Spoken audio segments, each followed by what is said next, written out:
All right.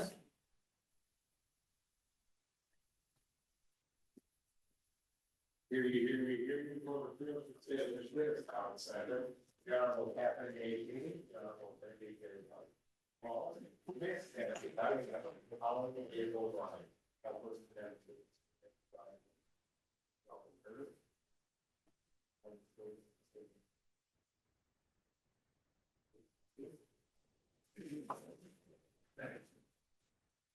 Good morning. Welcome everyone to our first day of call here in Grand Rapids.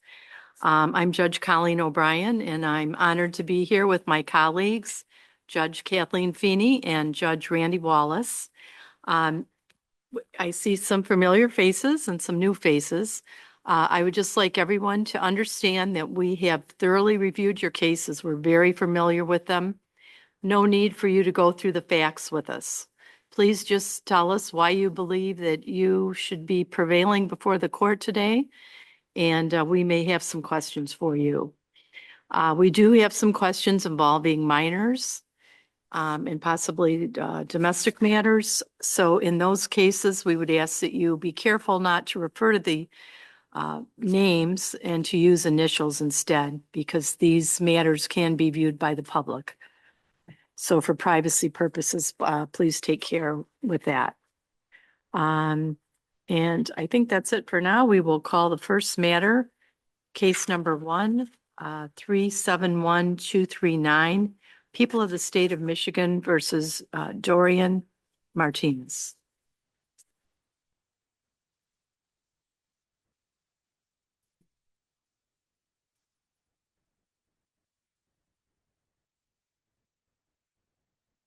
Good morning. Morning. Good morning, Your Honors. My name is Cody Bradford. I'm with the State Appellate Defender's Office, and I have the pleasure of representing Mr. Martinez. I understand that this court is bound by Watkins and Mack, so I will skip those arguments and move on to the ineffective assistance of counsel first. To begin, Your Honors, I know that you read the briefs, but this is about a juror who sat on the jury that ultimately convicted Mr. Martinez, who had an experience in 1965 of child abuse when he was 5 years old. He was hit with a switch from head to toe, as you know, and he has stated that it informed pretty much every aspect of his life from that. He said that he could not accept what he went through, and he vividly remembers talking to a lawyer and going to court following this incident. Why we're here, the question is that there was no strategic, objective, reasonable answer to the question, why not challenge this juror for cause? MCR 6.412 obviously says to challenge for cause if the court on its own or the motion of one of the parties challenges for cause, then they go through the process of asking questions to determine if there is any potential for bias. And if the court determines that there is bias or that the juror cannot be impartial, then the court must excuse that juror. But then, I mean, defense counsel already used all 5 of their peremptory challenges, which when you're going through these things and you're using that many, then you know that you're kind of stuck, right? Correct. So the court, though, had conversation with the juror and believed that the juror was able to base its decision or his decision on the facts that are presented. So how was that error? I think what the court relied on and what the prosecution actually looks at or cites in their brief is this colloquy where the juror says, you know, what if it's the middle of the road when you're trying to determine guilt of the defendant, of Mr. Martinez, and then you're listening, trying to judge the credibility of the children who are testifying. And the juror says, well, if it's the middle of the road, obviously I would vote not to convict. But that's really a question that doesn't go to the answer that, you know, it's an answer that isn't going to what the actual standard is in a criminal case, which is beyond a reasonable doubt. Yes, but what he's saying is if it's 50-50, Right. I'm going to say, no, not guilty, which isn't that what you want your jurors to say? Not 50-50, because we have anything from above 50 to whatever it is for reasonable doubt, which could be in the 90%. And we have no information about what's between there. So if it's, I just believe 75%. If there's a reasonable doubt there, then the juror should say not guilty. Yeah, But we but- don't know that from the colloquy that he But- had. In normal colloquy, if I said, oh, I'm kind of a middle of the road person. I'm not a Republican, I'm not a Democrat, I'm kind of in the middle of the road. To me, that is, you're right around 50, 55, 45, you're right there in the middle. So to me, again, that's not beyond a reasonable doubt. So I thought that the juror gave an answer that says, oh, no, I would follow the law and find, not beyond a reasonable doubt, find him innocent. He does say that middle of the road language, but then he also goes on to, he was specifically asked, quote, can you fairly hear the evidence? Do you think you could fairly hear the evidence? And he responds, quote, that's where I have a question, is listening to the children. And so the lawyer follows up, do you think you could judge the witness, the children, fairly if you're testifying? And he says, there again, I couldn't tell you 100% definitely that I could or that I couldn't.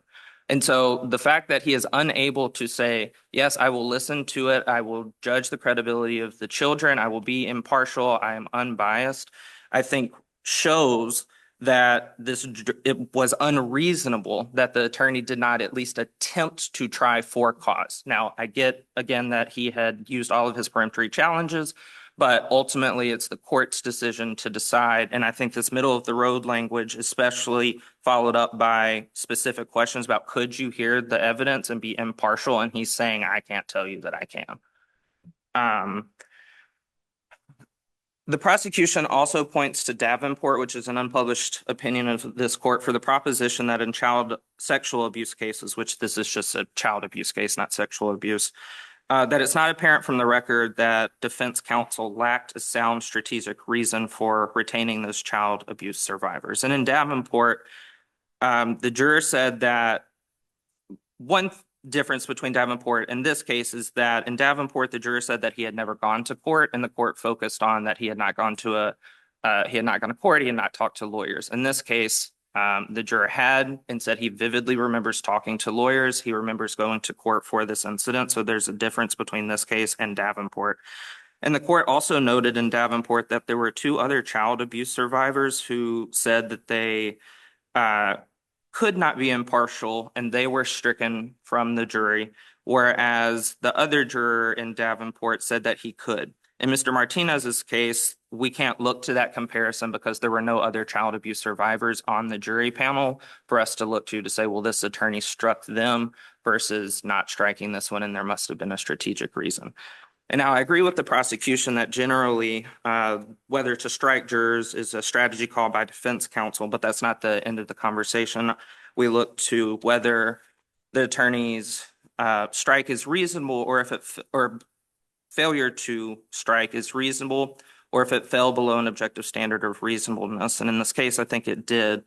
Obviously, there's a presumption that jurors are honest and truthful because they are under oath. But Tyberski says, I believe it was Justice Bernstein said that, that juror self-assessment of bias is inherently unworthy. So if you're asking somebody, can you set it aside? Even if they say that they can, oftentimes they're not the best person to be judging whether they are able to be impartial or unbiased.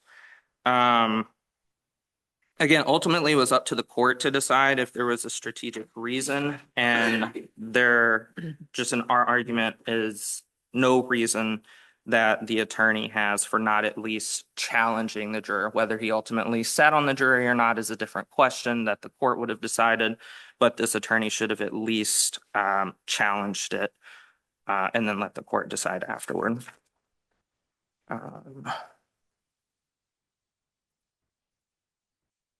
And I just want to clarify as well that we are not arguing that all survivors of child abuse, child sexual abuse, any type of abuse cannot be impartial and can't be unbiased and they can't serve on a jury. But this specific juror who says that for the past 40, 50 years, it has informed pretty much every aspect of his life. He cannot accept what he went through. And then he cannot answer whether he would be impartial and whether he would be able to listen to the children's testimony or not. That is a problem that I think prejudices Mr. Martinez. And you could say, well, there's 11 other jurors who found him guilty. Why does this one matter? But it only takes one for it to be a hung jury and to have found him not guilty, but to not have found him guilty. And so, But I mean, you have a situation here again where he responded that he could pretty well judge with common sense. His past experiences would not make him more likely to find the defendant guilty if he was in the middle of the road. He thought that he gave the same answers that the other standard jurors did. And the defense counsel used 5 peremptories and 2 for causes. So why would we not say there must have been a reason that defense counsel decided not to remove him? well, it has to be an objective reasonableness as to why. But we can't second guess. You're asking us to climb inside of his head and second guess, and we can't do that. That's correct. And if this court would like to, this court could remand for an evidentiary hearing to get more facts as to why it was strategic or not strategic. I think our argument is that based on the record that it shows that there was no strategic reason not to have challenged this particular juror. And if I answered all your questions for that, if you have any questions about Anything further? Watkins. No, Oh, okay, thank you. Thank you for appearing today.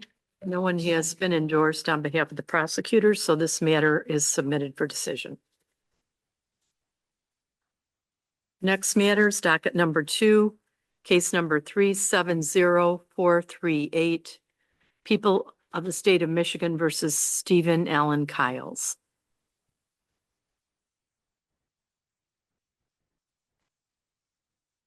Morning. Good morning, Your Honors. Roman Tishkevich on behalf of Mr. Kiles today. Your Honors, Mr. Kiles' sole argument or sole defense was that he was not driving his car. And he claimed that his girlfriend, Miss Richmond, was driving the car. And the witness admitted, Miss Richmond admitted, while she was still trapped in the SUV, that she was driving.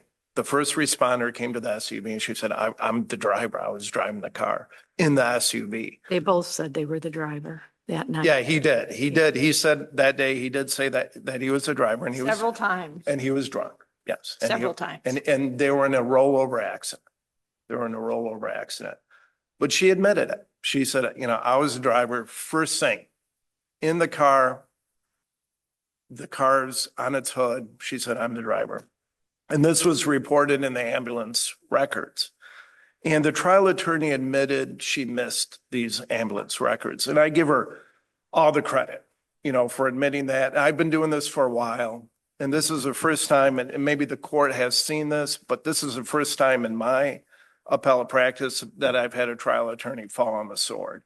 And she said, I admit to being ineffective. I missed this. It was 100 pages in the record, and this was the ambulance records. And when we review medical records for personal injury or whatnot, we go right to the ambulance records because those are usually the technicians will say this is what happened at the scene, and that's important for us to look at. And she missed it. Yeah, but this ambulance technician also said, but it was proven not to be true at the scene. She did. So it could have been because she was pulled out through the windshield, and it sounded like the car, as I recall, the picture was on the driver's side. It was on the left side of the vehicle. So it was up in the fence, wasn't it? Or was it on the other side? Yeah, it So was it's on on the the right side. passenger, Okay. on the passenger side. Yeah, but it wasn't clear because they had to kind of get the steering wheel out of the way, but she was in the middle. That's the way it was described.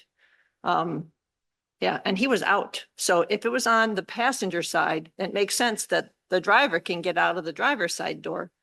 He was the one who was walking around. Yeah, and he testified that he didn't get out of the doors. He crawled out the back, is how he testified. That's right, the back window. The Yes. back, he said that someone knocked the back window out. He was able to crawl out and she was not able to get out. Mhm. And the car was on the passenger side. She was wedged in there in the car. And the technician said, so her statement, I'm the driver. And the witness passed away. So the witness is unavailable. After the preliminary, she passed away. And so we're looking at these statements, and her statement that I'm the driver while she's in the car, when the police come, that's admissible. That's admissible under excited utterance, and we showed the case law. It's not even necessarily hearsay, because it's not necessarily used for the truth of the matter asserted. It's used to rebut the allegation that she didn't mention it at the scene. Yes, yes, for certain as well. But if they say, well, you're trying to prove the truth of the matter asserted that you are the driver, if they attack it that way as well, it's under present sense exception. It's under excited utterance. You can get It's it. also a medical record, so. It's a medical record, but it's a medical record But not for the from a purpose of patient. treatment. I mean, it doesn't matter whether you're in an accident and you're being treated, whether you were the driver or not the No, driver. it's the history. I mean, it's the, Oh, I know it's part of Yeah. the history. Yeah. Yeah, that's the history, the but you medical. know what wouldn't be admissible is the statement about it being proved that, that's an opinion by the ambulance attendant. That's exactly it. But, whether you would get that ruling or not depends upon, the circumstances, I suppose. And we won't know at this point what the judge would have done with that because it was never admitted.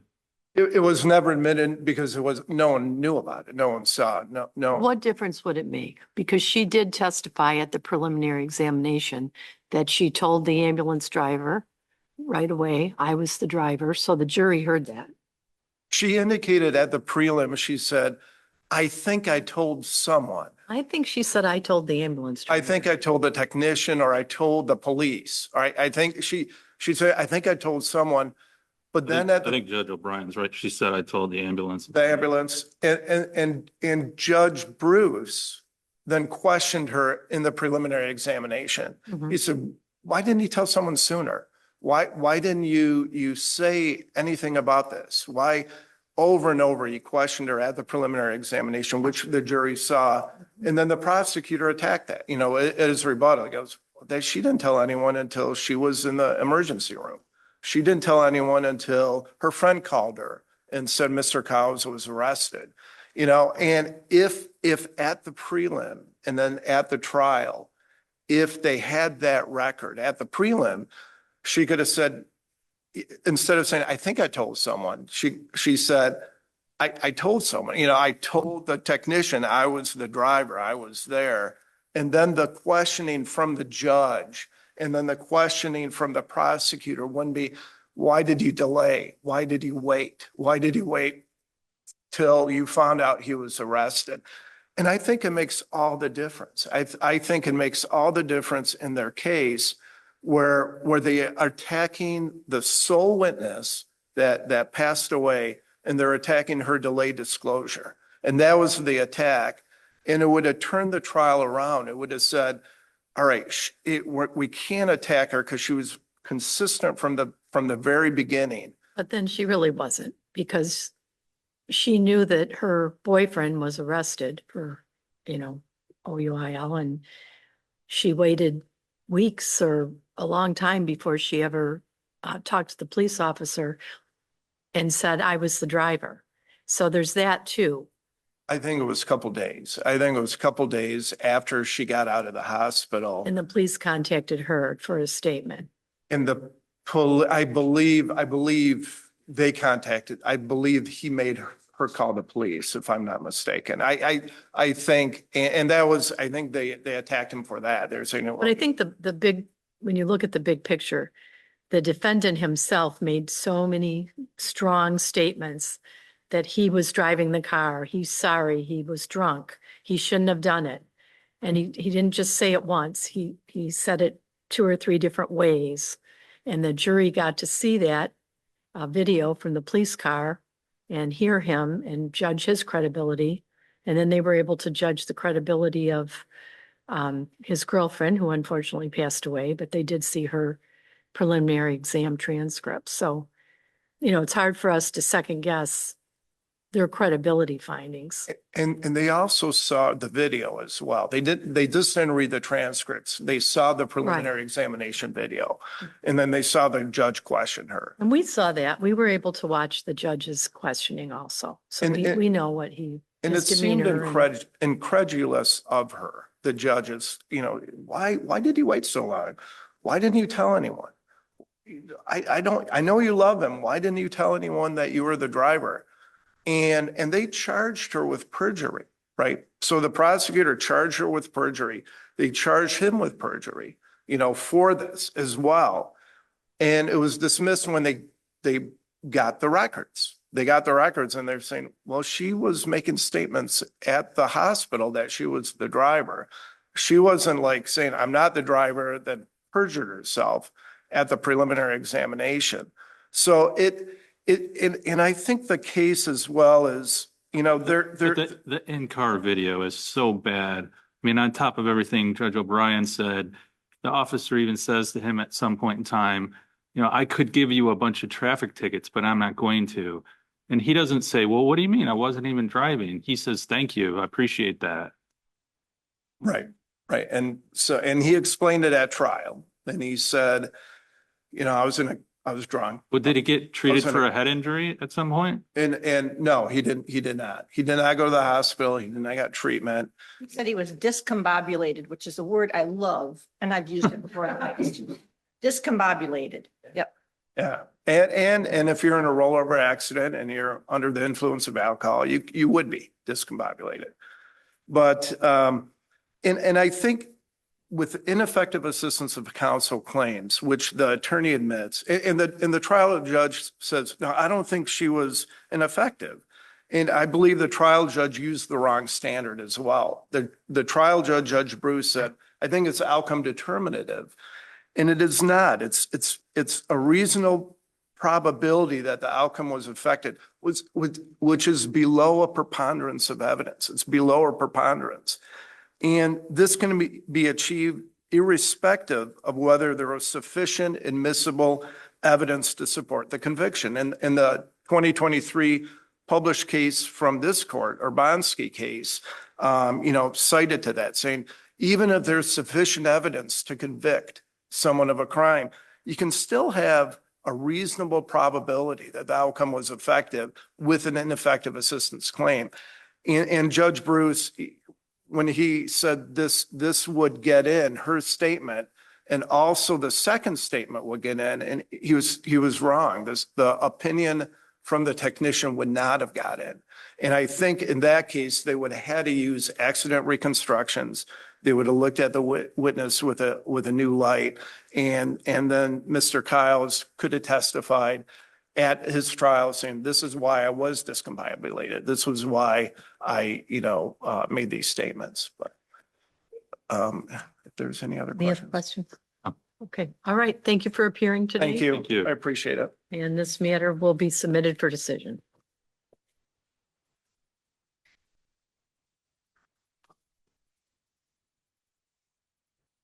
Okay, the next matter is docket number 3370658, People of the State of Michigan versus Latalia Quinette Williams.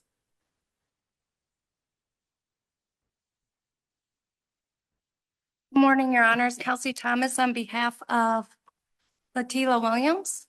Morning. I know you're familiar with the brief. I do want to make one point, and then happy to answer questions as well, that I think the people's main argument in this case, their main objection, was that there's no felonies within the statute at issue, 780.81 or A1 to 22. And I would just like to point out that there are 8 felonies within that statute. Most obviously, OWI causing death, referenced in subparagraph 19, furnishing liquor to a minor causing death, referenced in subparagraph 20, and operating a motorboat causing death under subparagraph 21. I think those are very obvious felonies. You don't even need to look at the statute to know if you operate while intoxicated causing death, it's usually going to be a felony. Happy to go through all 8 if there's questions about that, or if you have any questions. No, I don't. And that was all I had today, Your Honors. Thank you. Thank you. All right, thank you for appearing, and this matter will be submitted for decision.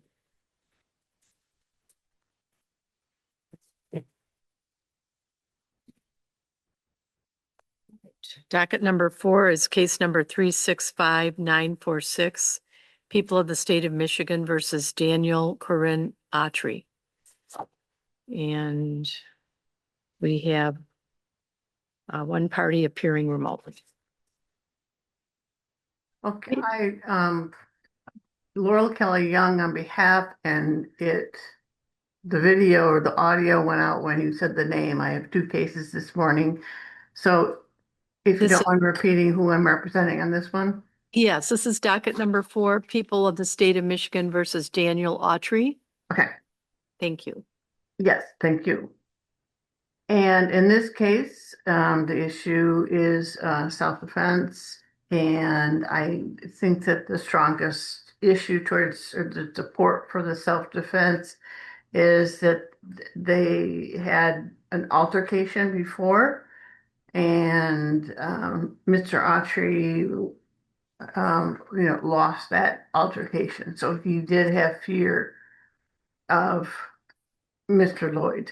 But there was a witness who said that the two of them in the first altercation shook hands and it was more of something that both of them were involved in versus this situation where he got in line behind the decedent in the party store and then pulled the gun, and we saw the video, and the trier of fact saw the video. Okay. I agree that, the video shows that. But it's not as if somehow he didn't have to retreat. It seems like the prosecutor overcame the self-defense argument based upon the video. I mean, he didn't have to get in line behind him. If he saw the gentleman there, he could have left. I think he came in, left, and came back in again, if that's the one I remember. Mhm. And so it's hard to say that it was self-defense if he approached him, pulled out a gun, and then shot him, as it shows on the video.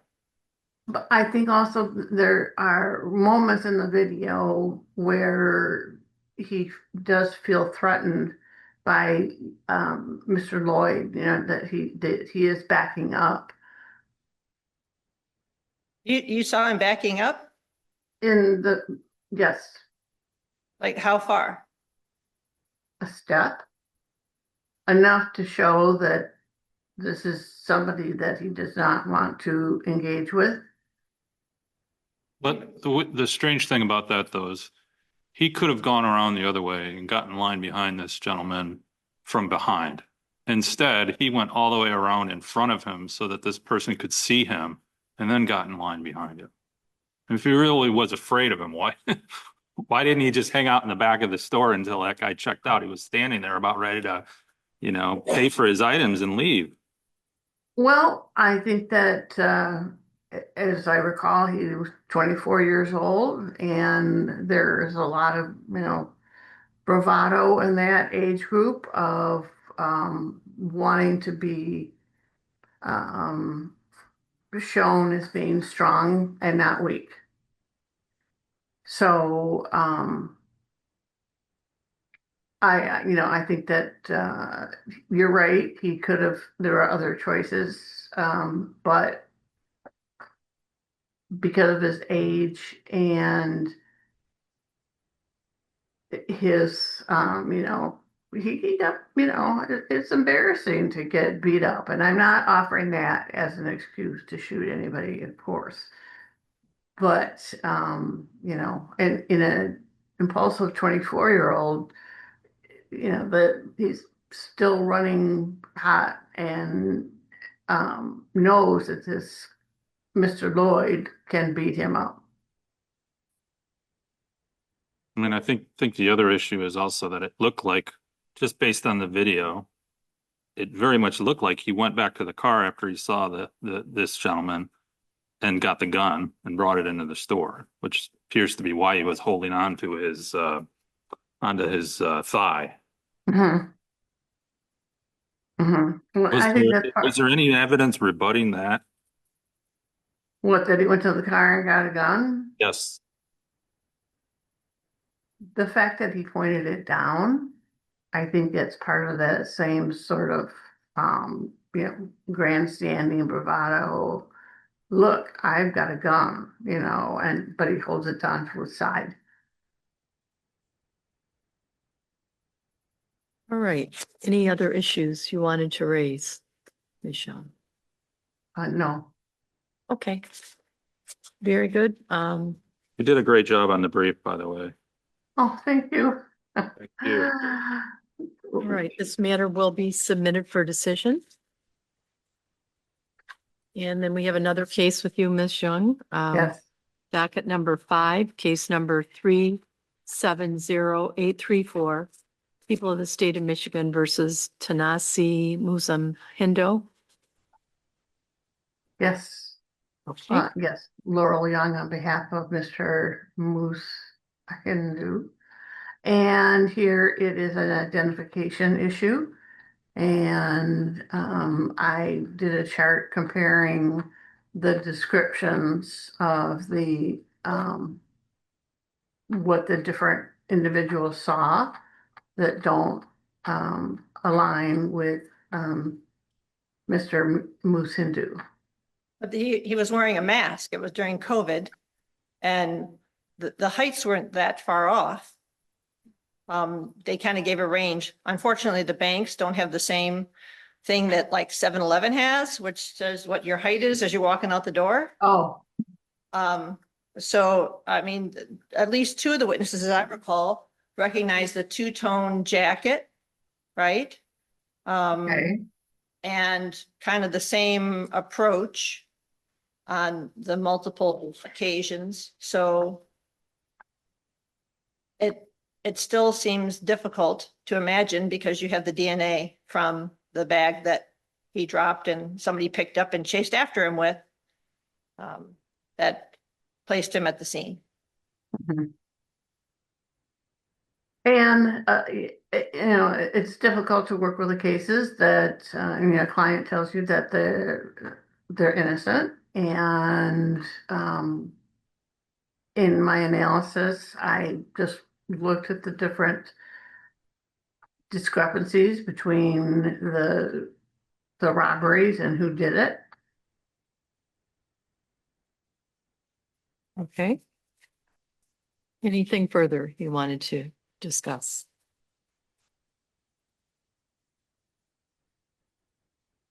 I can't recall, was there anything in the record where the trial attorney offered some type of explanation as to how his DNA ended up on that black bag? I don't recall seeing anything, but I could have missed it. I can't, I could speculate, but I don't recall it either.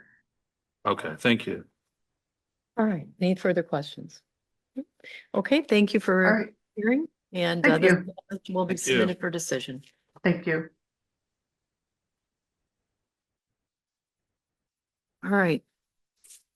The next matter is docket number 6, 369238. People of the State of Michigan versus James Lawrence Lewis.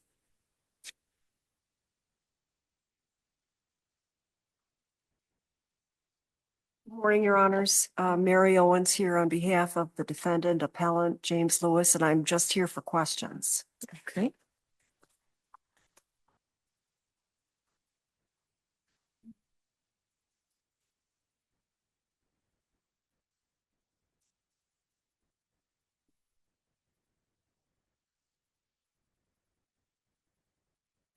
Um, I don't have any questions on this case.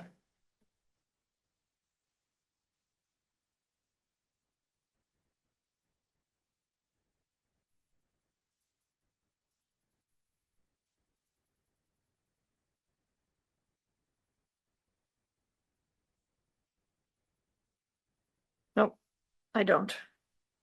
And Judge Wallace, apparently no questions. No, ma'am. Okay, Right. thank you so much, Your Honors. Thank you so you. much. Thank Good you to for see appearing. This matter will be submitted for decision. The next matter is docket number 7, Estate of Bernard Francis O'Brien III versus Trinity Health Michigan. And I believe we have attorneys for both appellant and appellee appearing remotely.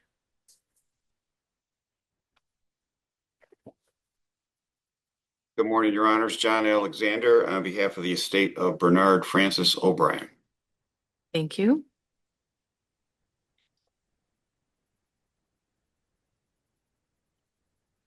All right, and your appearance, please. Oh, good morning. Good morning, panel. My name is Erica Yost. I'm here on behalf of the appellee, Trinity Ann Arbor.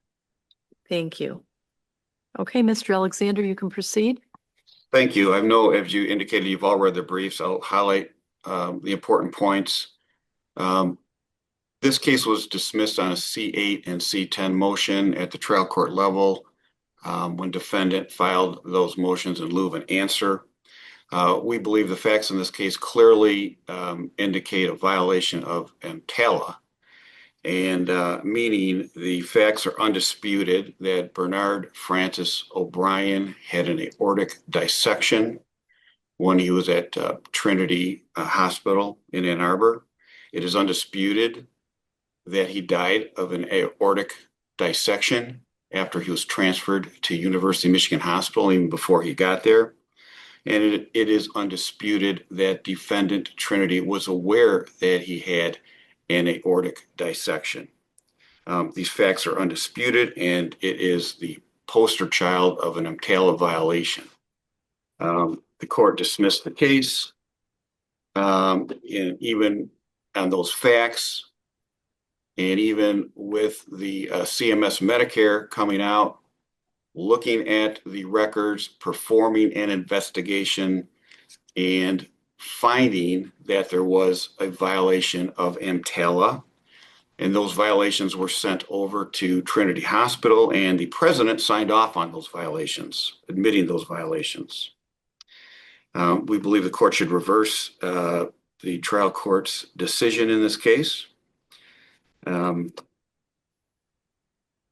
Defendant, just a couple points on defendant's brief. They indicated that oh, well, if he was not stable and he was transferred, well, there's an exception to the transfer found in the statute, and they rely heavily on the transfer form, which is their Exhibit D.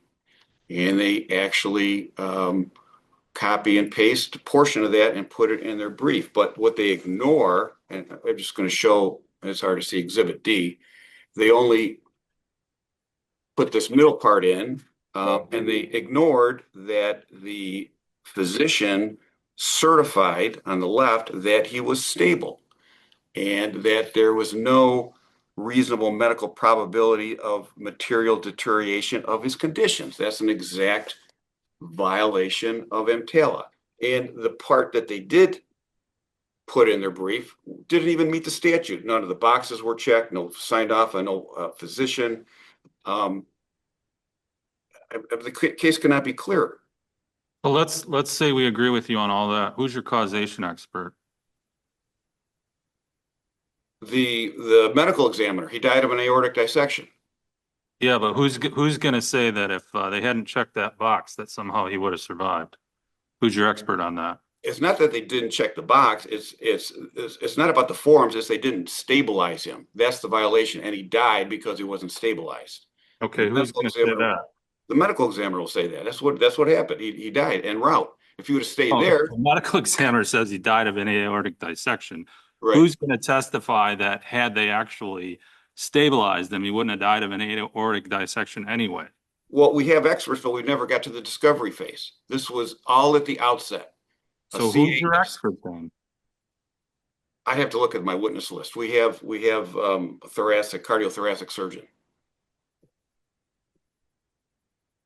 But we didn't even file a witness list. They filed a C8 and a C10 motion in lieu of an answer. So. But did you argue in your response that you needed further discovery on the C10 issue? I don't remember if I did it. I believe I did an oral argument. Yes. I said, this is what discovery is for, because the judge made comments, imaginations. Well, what if this? What if that? Well, that's what discovery is for. We were denied discovery. I mean, causation is generally a question of fact for the jury if we want to get into causation, but this is a C8 and a C10 motion, and all facts, reasonable inferences are in favor of the plaintiff or the non-moving party. Wasn't it true that there was no way to stabilize his condition without surgery? That's what CMS said. That is correct. And there's a problem, we're going to let's hypothesize. Well, maybe the surgeon that initially said he could do the surgery got out of the surgery. Maybe they could have called another surgeon. Maybe they could have given him some beta blockers to stop the bleeding for a little bit until the surgeon was ready. There's probably a plethora of things that could have happened. We don't know. Point is, they kicked him out. They thought he was stable, and he died en route to the hospital. In fact, he was sitting there on the gurney for a while because the wrong ambulance came. They ordered the wrong ambulance. So he's probably sitting there for 45 minutes, bleeding out of his aorta. So we don't know what the status of the surgeon that was supposed to do the surgery. All of a sudden he said, I couldn't do it. This is actually this all speculation what happened, but we're denied discovery. Maybe he got out of the surgery, maybe whatever. This poor guy left a spouse and 2 daughters, and he just left to die. Clear violation of the statute. I mean, that's why we're here. That's why the statute's in place. But to Judge Wallace's point, you have to come back with an affidavit or something to overcome the C10, right? And I think and maybe I'm wrong, but I can ask Judge Wallace to clarify. Well, I mean, the whole thing just kind of reminds me, not directly on point, but kind of reminds me of Bryant versus Oak Point Villa, where Justice Young basically says, yeah, you can proceed with a case just based on ordinary negligence if you want, not include the not include your affidavit of merit and all that goes with it. But you run a risk when you do that. This isn't the exact same thing. It's EMTALA. It's not ordinary negligence, but it's kind of the similar logic, which is you could have included a med mal count here and filed an affidavit of merit and did all the things you're required to do under the med mal statutes, but you didn't do that. No, I didn't do that. I didn't need to do that. EMTALA has a private cause of action. But you agree you take a risk by doing that, right? Well, the statute has a run. No, there is no risk. Oh, okay. Well. All right. Anything Well, else? I have just a couple other points. There doesn't have to be an improper motive. Those are only on failure to screen cases. Defendant makes a point that, well, CMS violation was basically improper paperwork. Well, that was the remedy. The violation was that he wasn't stabilized, and there was more remedies to this. They required all the emergency department to have training. That's right in the EMS violation report. Certainly, I'm not asking the court to indicate that the CMS violation is dispositive, but it's certainly evidence that there's an EMTALA violation. Is it admissible? Like, what is there a case you have that says that that's admissible?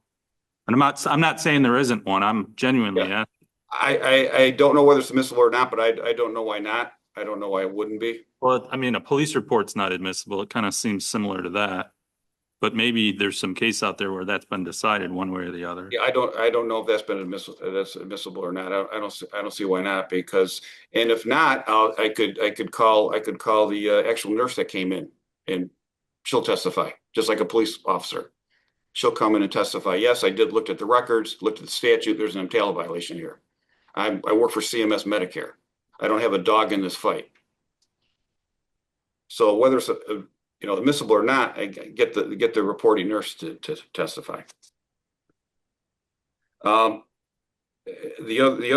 other thing I wanted to point out is the Stringfellow case, where it's an appeals court case, where they indicated there wasn't an EMTALA violation for an aortic dissection, very similar to here, but they said because the defendant wasn't aware of it, which is unlike this case, which is the defendant was aware, and there's really no dispute about that. So with that, I would ask the court reverse the trial court, allow this case to proceed through the discovery phase, and reserve any time if necessary, whatever's left. Thank you. Yes, you have time for rebuttal. All right, let's hear from appellee, please. Good morning. A couple of points. There's still, I share some of the panel's confusion and that there Did you- still hasn't Can you been. put your appearance on the record? I'm sorry, I might have missed it.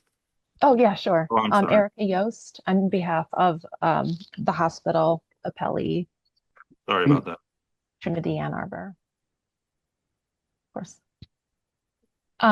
But there hasn't been articulated a violation of the EMTALA statute that has some causal relation to the patient's outcome.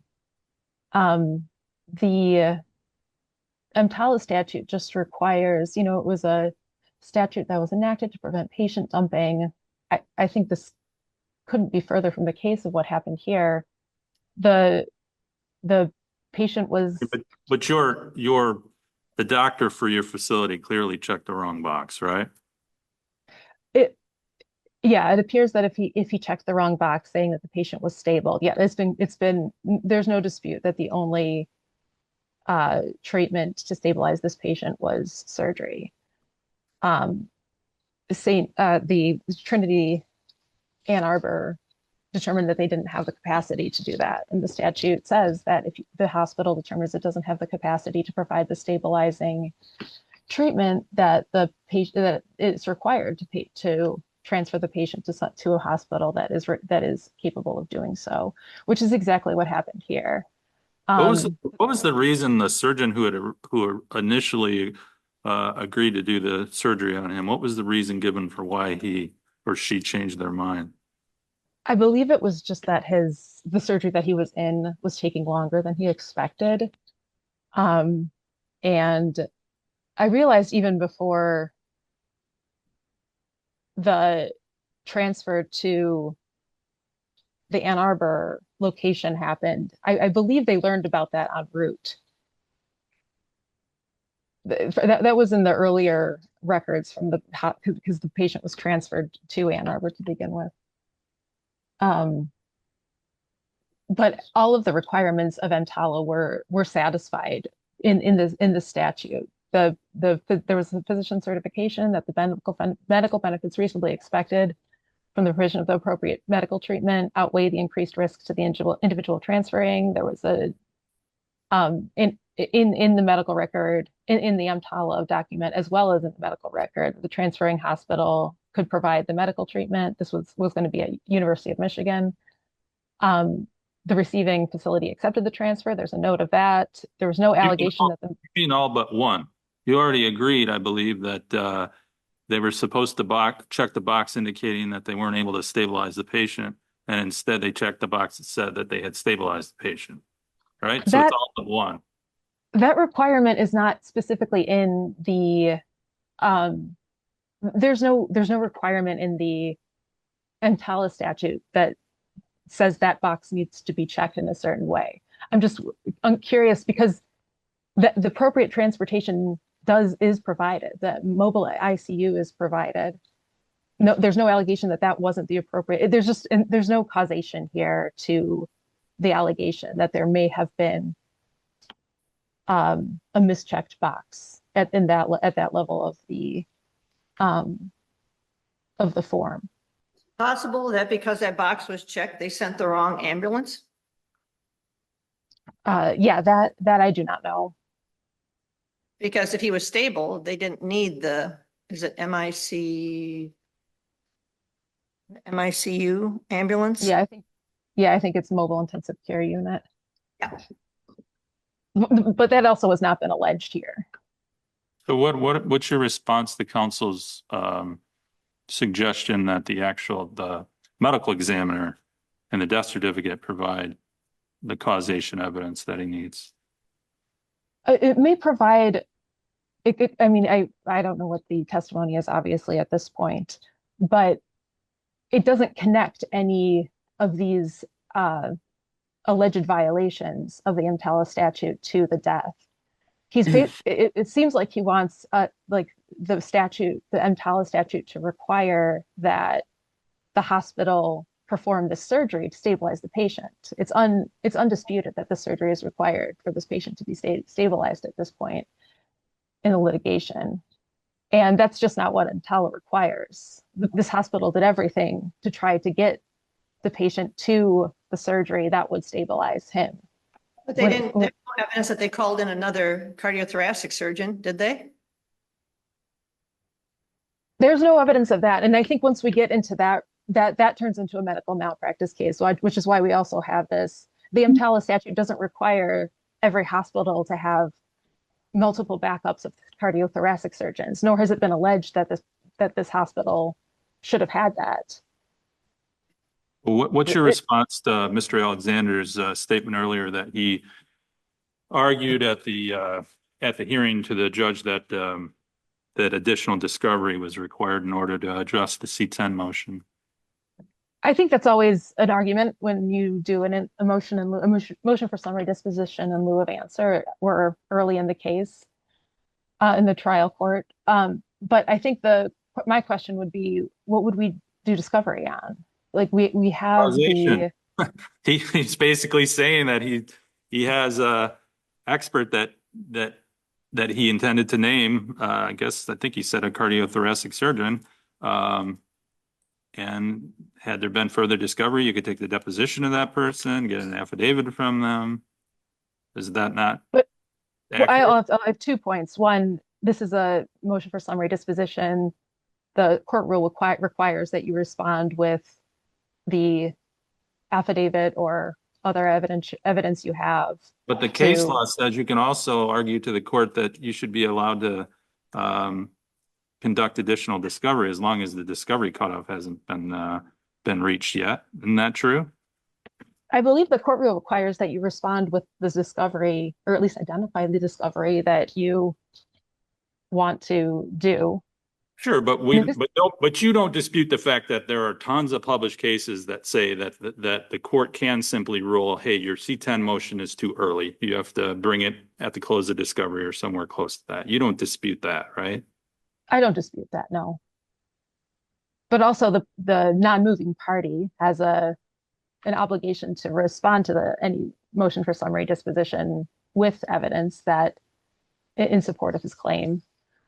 But also, I think this claim has not been articulated of what violation of the EMTALA statute allegedly caused this patient's death. And it can't be that the hospital had to have a cardiothoracic surgeon. That is not what EMTALA requires. It requires either a stabilization, as a hospital can affect, or an appropriate transfer. And I think we've shown that we fulfilled the requirements of an appropriate transfer under the EMTALA statute.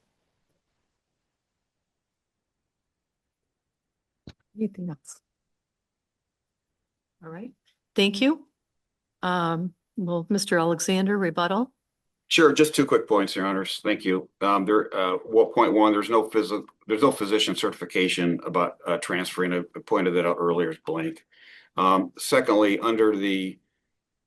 there's much talk about causation.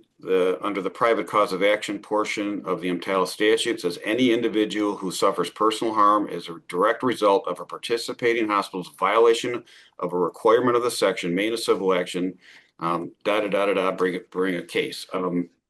We're here to C10.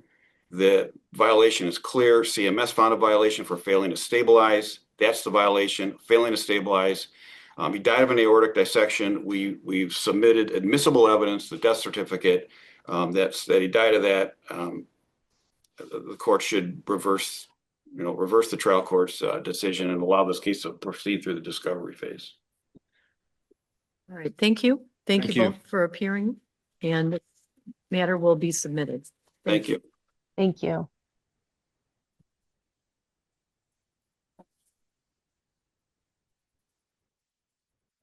Next matter is docket number 8, case number 369641. Macatawa Park Association versus VA Properties.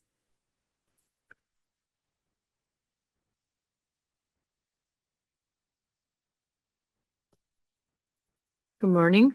Morning, Your Honors. Joel Bryant on behalf of plaintiff Macatawa Park Association, John Gronberg, and Joel Krisoff, who's here with us in the courtroom today. I'd like to reserve 3 minutes for rebuttal, if I may, Your Honors. Your Honors, I am here today on behalf not just of my named clients, but on behalf of the many other residents of the Macatawa Park community who have been able to use the paths at issue in this case, whose families have used paths at issues in this case for over 100 years. The Michigan Supreme Court recognized that right in the 1943 Unverzagt case. We're here today because the trial court erroneously allowed David Van Andel to block those walkways with sawhorses and barricades to prevent Macatawa Park residents from taking recreational walks along what we refer to as Bay Road, North Walk, and Lakeshore Way. Hasn't there been acquiescence? I mean, that's your big hurdle, right? Because even for the permissive easements, you have to have an open, notorious, hostile, 15 years, and if they're acquiescing in it, you can't get that. Actually, I don't think that's the most important issue in this case, because that goes to the trial issue. We also think that the trial court erred at the summary disposition stage. The easement that the Supreme Court recognized in Unverzagt, once that's recognized, the prescriptive easement issue is moot. That was from the 1888. And it No. also involved, it was really a narrow ruling that cottages weren't able to receive groceries or vendors weren't able to get to the homes. And so that's why it was justified to have the easement for that purpose. It wasn't a recreational easement decision at all. It was quite different. I disagree with that characterization of Unverzagt, both on the record and on the decision itself. The Michigan Supreme Court was not what we have now, an AI hallucinating. This easement came from somewhere. They didn't make it up for purposes of this, the Unverzagt case. Well, then why did they limit it in the manner that they did? What the Michigan Supreme Court said is that the highways, roads, streets, and alleys in the park are, quote, subject to an easement and right of use by the owners of cottages and lots within the park. They did not limit it to purposes of deliveries. What they said is the scope of the easement certainly includes deliveries of goods and services. They didn't reach the issue of what it might encompass at a maximum. But you're leaving out the part where they did limit it, though. They did say there were certain situations that wouldn't be covered. Right. What were those situations? I think it would be clear that the easement would not allow residents to, for example, erect permanent structures. No. I'm asking you, what did the Michigan Supreme Court said? They put restrictions on it. They put an example of some things that the residents would not be permitted to do. What were those things that and if you don't remember, it's fine to say you don't remember. Yeah, I don't remember all the examples of what they could not do. What they did say is goods and services deliveries are allowed. And what they said is the scope of the easement should not unduly burden the fee holder. And no one has ever contended in this case that recreational use, walking pedestrians, would be less burdensome than deliveries by the trucks and wagons that would have been delivering goods in the 1940s. And so what I think the court needs to do is ask, where did the Michigan Supreme Court come up with this easement? They didn't make it up out of whole cloth. The easement existed because in 1909, the Macatawa Park dedicators, when they recorded the 1909 Macatawa Park Edition plat, recognized the dedication that had been there all along for the community, which was reciprocal easements across the highways, the roads, for the benefit of all the property owners. That's the only recorded evidence of a dedication. So what we have to recognize is that the Michigan Supreme Court in Unverzagt acknowledged that that reciprocal easement applied to all of Macatawa Park. And it's also very important to realize that until this litigation was filed, no one, including the Van Andels and their predecessors, have ever disputed that the HS 31 plat was within Macatawa Park. all of the Macatawa cases cited in our brief, there are some Ottawa County, some Allegan County.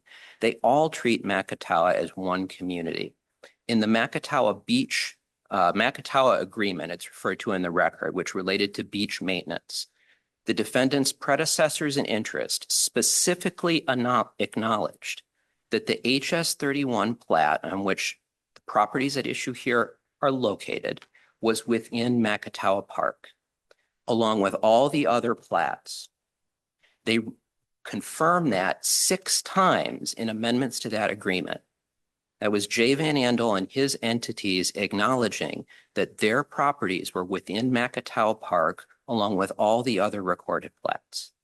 It's also important to recognize, Your Honors, that by the time of the Unversagt decision in 1943, that 1909 plat had been superseded by Hennevalt's in 1935, was a replat of the entire Macatawa area. So by the time the Supreme Court sat in 1943, there were no recorded dedications.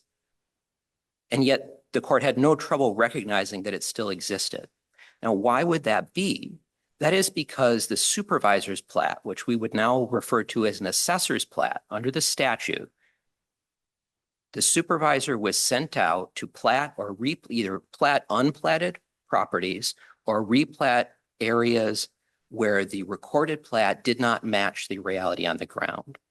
Now, Brother Counsel makes much of the fact that the HS 31 plat does not contain any indication of an intent to have this easement. The intent of George Hennevald is irrelevant. He was a public servant going out there to record what existed. He could not have had any intent. He's only a recorder.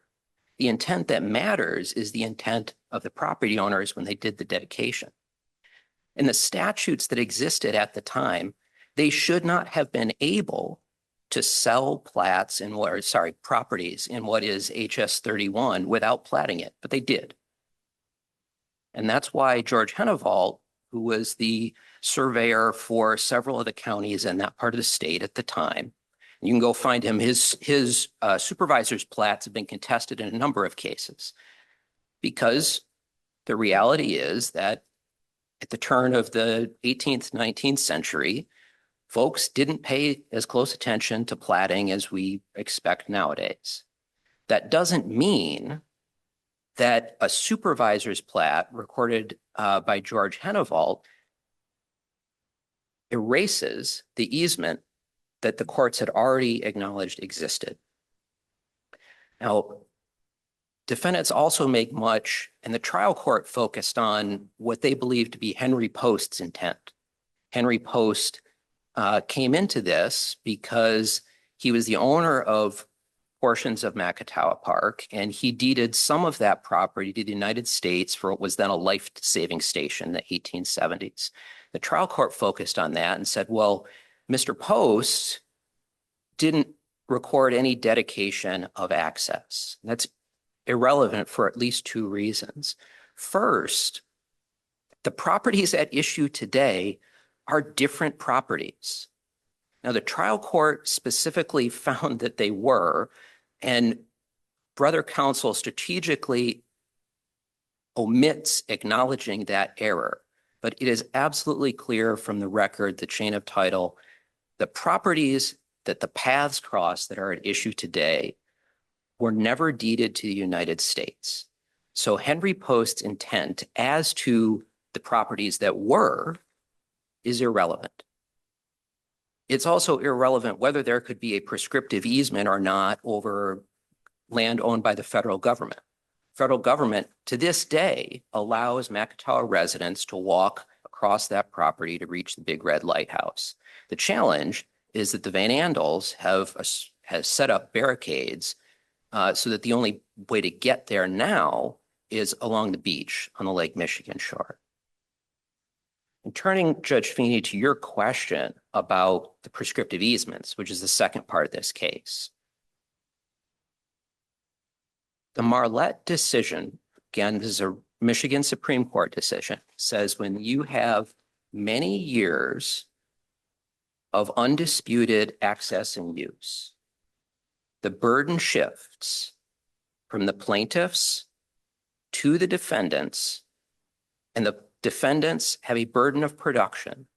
Now, in my opposing counsel's brief, they are a little bit loose with their terms, and I want to be clear. We acknowledge that plaintiffs always bear the burden of persuasion to show a prescriptive easement.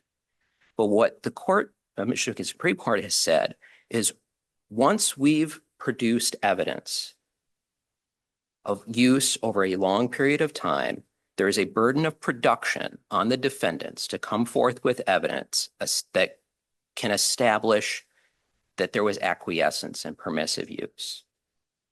And that's important because the Michigan Supreme Court more than 100 years ago in the LaFontaine case said acquiescence alone is not enough to defeat prescriptive easement. What the court said is that if you tolerate a known trespass, that makes it hostile. There's testimony that even when Jay Van Andel was there, that they didn't permit certain people. I think his head of security testified, and the person who then was the next head of security testified. They actually put in stairs so people could see the red lighthouse, but not have to go all the way down into the property. So you're saying that they just didn't do that. They didn't meet their burden of production. Is that what you're saying? That's correct. And there's two reasons why that's true, Judge Feeney. First, because what the security staff testified was that they were told exclude members of the public who are going to the entertainment establishment who don't belong here. But they also testified, and this is Mr. Vanderveer, I believe, testified that they didn't challenge people who were supposed to be there, who was supposed to be there, the residents of Macatawa were allowed to be there. But not in certain parts, because I remember they built the stairs, they built something so they couldn't go in a certain part. There was a picture that I recall seeing where the Van Andels lived and then they tore it down, they built something new. So, I mean, this is an evolving piece of property. And then everybody agreed that they would cut it off in 2020 during the pandemic due to the pandemic. And then it just never opened back up again. Right. And to continue my response, the construction in the stairs is on the west side, the lakeshore side, lakeside. And that area was replatted with consent. And what the case law says about prescriptive easements is it doesn't have to be literally the same footpath every time you travel. That the courts have recognized that because of natural factors and other factors, these sorts of paths can move. And no one in this case is claiming the right to wander wherever they want over the Van Andels property. There are specific paths that are marked on maps of the areas that have been followed. And this case is about access to those portions, access over them for recreational pedestrian use. And the other part that's important as to the prescriptive easement is when did the 15-year time run? Mr. Gronberg's 15-year clock ran in 1964. That's why the Michigan Supreme Court recognized that there has to be a shift of burden, because it's impossible to go back as a plaintiff and show that it was not permissive, right? You're being asked to prove a negative. And so the question for Mr. Gronberg is, what evidence did the defendants produce to show that there was permissive use between 1949 and 1964? And respectfully, the answer to that is nothing. Now, Mr. Krisoff's clock is different because he and his family moved into their property in 1974. The clock runs 1989. No one's challenged tacking or other issues here. No one's challenged the fact that because it's a seasonal community, usage can be seasonal as opposed to year round. Wasn't Gronberg, though, remind me, was their use also just seasonal? They were there only for a while. They didn't live there year round. They didn't live there year round from 1949 all the way 64, through. yeah. Right. But the case law that we've cited in our brief is very clear that when you're talking about a prescriptive easement, in a seasonal community, it can be seasonal. Here, it's a summer community. It could be the same thing with deer camp access in November. It could be winter skiing trails. Obviously, you couldn't, for example, ski and be expected to establish a prescriptive easement on a cross-country ski trail year-round. Here, it's seasonal summer access. And the evidence was that Mr. Gronberg and his family, his parents, used those pathways as they existed in the 50s, 60s, and on through to regularly travel up the west side of the peninsula, across North Walk, along the channel, and down the east side Bay Road, or vice versa. The Krisoff family had the same unrebutted testimony. David Van Andel even acknowledged that he saw my clients circulating on his property and never challenged them. Now, they want you to believe that that means it was permissive, but that's not correct as a matter of law for two reasons. One, because the clock had already run in 1964 for the Gronberg family and in 1989 for Mr. Krisoff and his family, but also because the Michigan Supreme Court, again in the LaFontaine case, has said, if you're aware of a trespass and you don't act, that makes the use hostile for purposes of prescriptive easements. What was the use in that case? I'm sorry? What was the use in that case? The Marlette case was I believe it was access over a edge of a property. That was a case where one neighbor had been using, I don't remember if it was a driveway case or a boundary case, but it was in that realm, Your Honor. Ingress and egress. Yes. Well, this is not for ingress and egress. That's a whole different ball of wax. I mean, it's not, you can't get to your house. This is, I want to walk here versus I need to take this path to get to my place. That is correct, except for one aspect of this that goes back to the recorded easement in the Unverzagt case, and why I think this court needs to recognize that the Unverzagt easement covers all of these communities. Because if there was no reciprocal easement, the HS 31 properties would never have had access.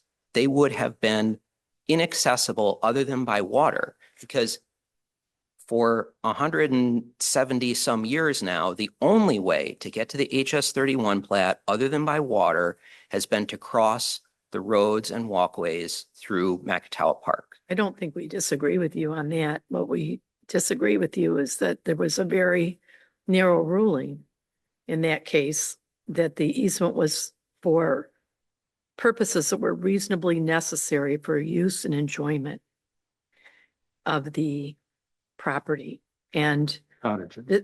for the cottages. And this is, it's totally different than just a recreational use. I appreciate understanding where the court is focused on, so let me address that.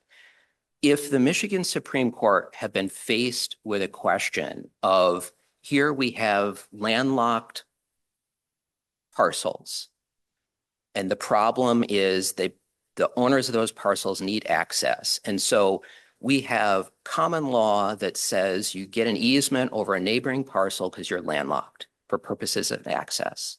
Easement by necessity, right? Thank you, Your Honor. But that's not what Unverzagt was. That easement by necessity is not an issue there.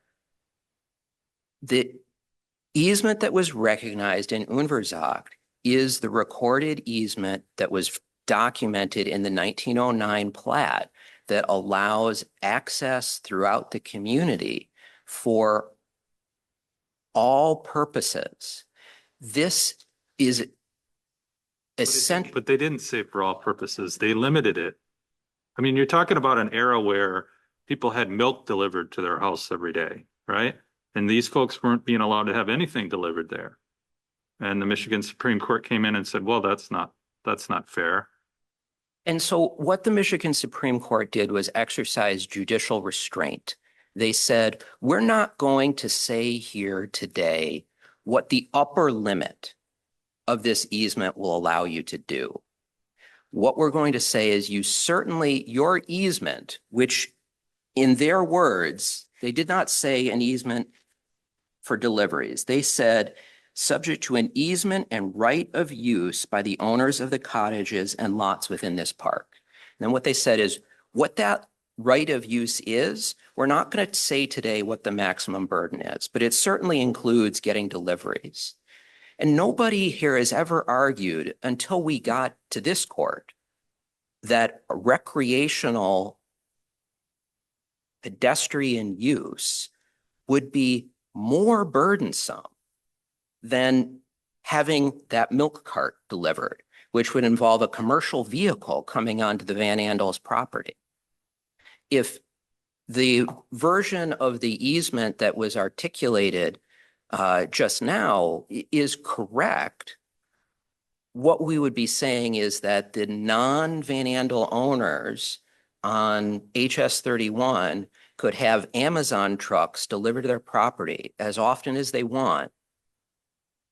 But my clients can't go for a walk across the same portion of pavement. But That- we're not talking roads here. I mean, we're talking footpaths, which is not potato. They're talking apples and oranges.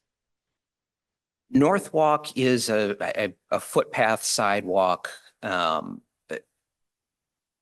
the portion that we're talking about here. Bay Road, until there were blockages, portions of Bay Road, not all of it, were accessible by vehicle. But not on this part, not on the HS 31 section. I don't want to mislead the court. I can't say sitting here today whether there's 4 feet of 8 or 8 feet or how far into HS 31 the vehicle, because it was a parking. Not very large. Right. And we're not asking for vehicular access across, but what my clients have asked the trial court to recognize was pedestrian recreational access. And the reading of the Unverzagt decision that Judge O'Brien, you've articulated, was not a basis for the decision below. And so in our requested relief, as the court knows, we asked the court to reverse and remand for judgment in favor of my clients. But if this court believes that the outcome here is determined by the scope of the easement, then what the court, I submit, should do is vacate and remand for the parties in the first instance to litigate what the scope of that easement is, rather than attempting to read the tea leaves in the first time on appeal, because it was not briefed below. The trial judge, you didn't get a chance because he believed that there was no easement. And with logic that candidly I don't entirely follow, the trial court decided that the Unverzagt easement was irrelevant. If this court believes otherwise, and there's any doubt about what the scope of the Unverzagt easement is, then the proper result would be remand to let the parties litigate that in the trial court in the first instance. Do your clients receive parcel delivery at the cottages? That would be outside the scope of the record. I've never asked any of my clients specifically, but I think it would be fair, Judge, to say that in the year 2026, at least one of them must have received a parcel delivery at some point. Mr. Bryant, you have about 5 minutes left. I don't know if you want to. I would reserve that for rebuttal unless the court has any other questions for me at this point. No. Thank you. 5 minutes.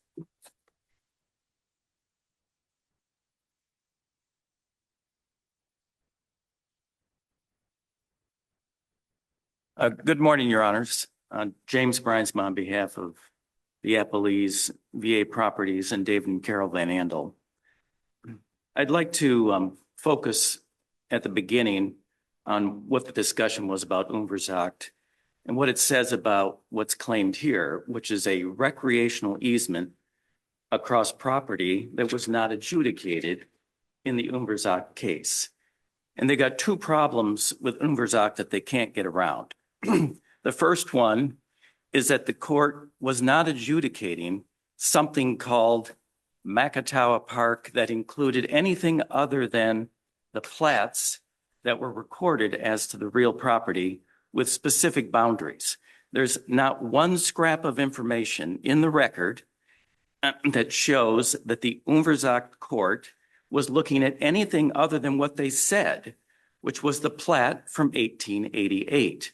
The plat from 1888 was executed on May 5th by the proprietor in two pieces. One was recorded in Allegan County and one was recorded in Ottawa County. That plat was also the subject of two earlier Supreme Court cases, which were both specifically identified. And so it would be completely improper to say that we have a case based on a series of Supreme Court cases that specifically delineate what we're talking about and then disregard that. These are boundaries, these are plats with specific boundaries with meets and calls that can be fixed in a precise location. So the first point is that Unversacht never discussed anything about property north of the MCOA Park plat, and there's nothing in the case that says that. In fact, there's a mandate. In those days, the Supreme Court actually did sort of a written mandate in addition to the opinion, and the mandate calls out in specific words by date the May 5th, 1888 plat. There's no ambiguity there. The second problem they have with Unversacht is that the easement that was recognized within MCOA Park was what was reasonable and necessary, not reasonable or necessary, not recreational, not to have a good time out there on somebody else's land. It was, you have the right to have necessities delivered to your property reasonably. That doesn't mean you can overburden the easement by having a flood of deliveries or inviting people in. But if you need to have groceries delivered in the era, remember, this is developed pre-automobile. This is not designed for vehicular travel for the most part. A lot of it was by cart, and the record is quite clear of the history here. And so the court found that, yes, you have to have your groceries delivered, you have to have milk delivered, then the right you have to go to and from your own property from a public right of way includes the right to have someone bring you necessities. That's all the court said. The court nowhere said anything about the right to have recreational use of any of the property. And it's important to remember the history here, because the history of this property is that in MCOA Park, this was a resort community. It didn't involve merely cottage owners, but also the invited public. There was a hotel, there were amusements, there was evidence in the record of a funicular that used to be up on a tall hill. There was water skiing. There was a dance hall. So the use of the property in MCOA Park was as a resort community. And the question that they were trying to raise is there evidence anywhere, and the court rejected this idea, that there was some intent by the proprietor in 1888 to create rights outside of that resort community, to grant rights outside of that resort community. And there was no evidence of that. If we go back before the plat, and this is what the court focused on, and this is important because it shows the intent of the proprietor at the relevant time.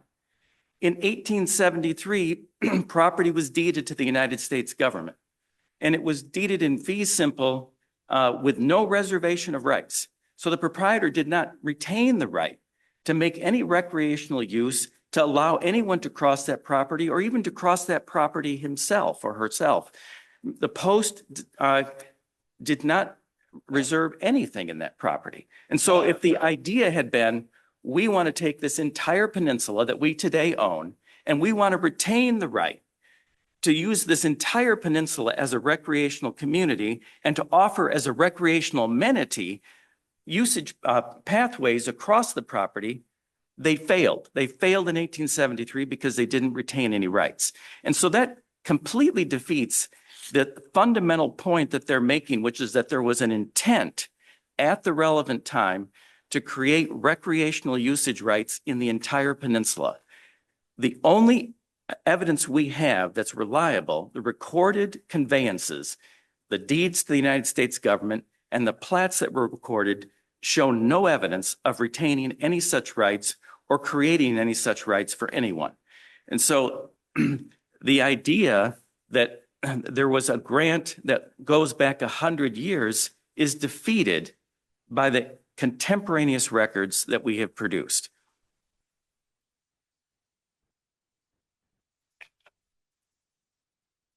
What I think about, it's what also- about the, I'm sorry. what about the dedication that council references? Well, there was a dedication, Your Honor, in one of the additions to Macatawa Park. And so when the same proprietor with land that it owned this was land to the south, by the way, of the original plat, when the same proprietor created or an addition to that plat and called it an addition to that plat, they gave a dedication of the roads within the plat. At that time, just as before, there was no plat north of Macatawa Park. That land was completely unplatted. The only thing that was there that the record shows is the life-saving station. And I think it's important to remember, there's nothing in the record that says when any other land north of Henneville's, in Henneville's 31 was conveyed to anyone historically. The only deed that was provided, the only evidence that was provided is that property was conveyed to the United States government in the late 1800s. And that's it. And then at some point, there were some additional lots that were created in Henneville's 31, but those were recognized by the supervisor. Who owned them, who had purchased them, how they were used, there's nothing in the record.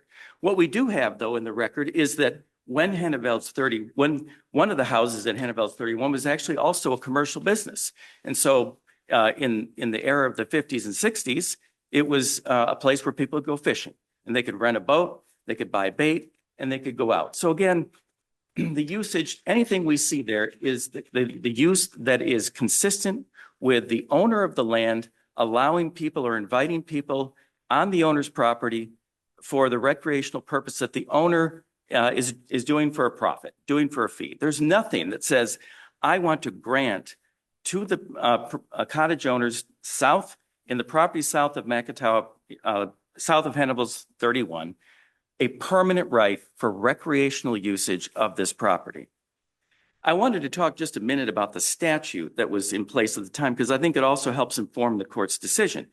The statute that governed plats at that time is very specific because it says that the proprietor has to do a true and correct description of the land that is embraced within the plat.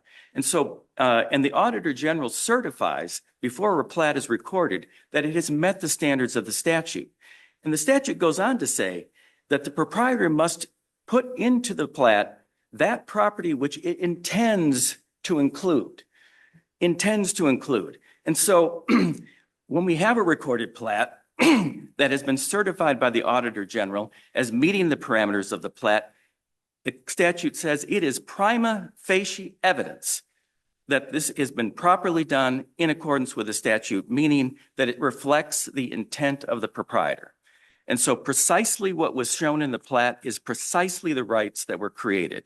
And what the cottagers want to do is they want to say that even though the proprietor defined a certain boundary, that at that moment, the proprietor meant to grant rights outside that boundary. And there's no evidence of that. Nothing in the record historically supports that idea, and the recorded conveyances defy it. I want to turn for a moment to the adverse possession or the prescriptive easement claims. And those were made as an alternative by two of the cottage owners. And the court rejected those claims as not being established with clear and cogent evidence, which of course is our highest evidentiary standard in civil cases.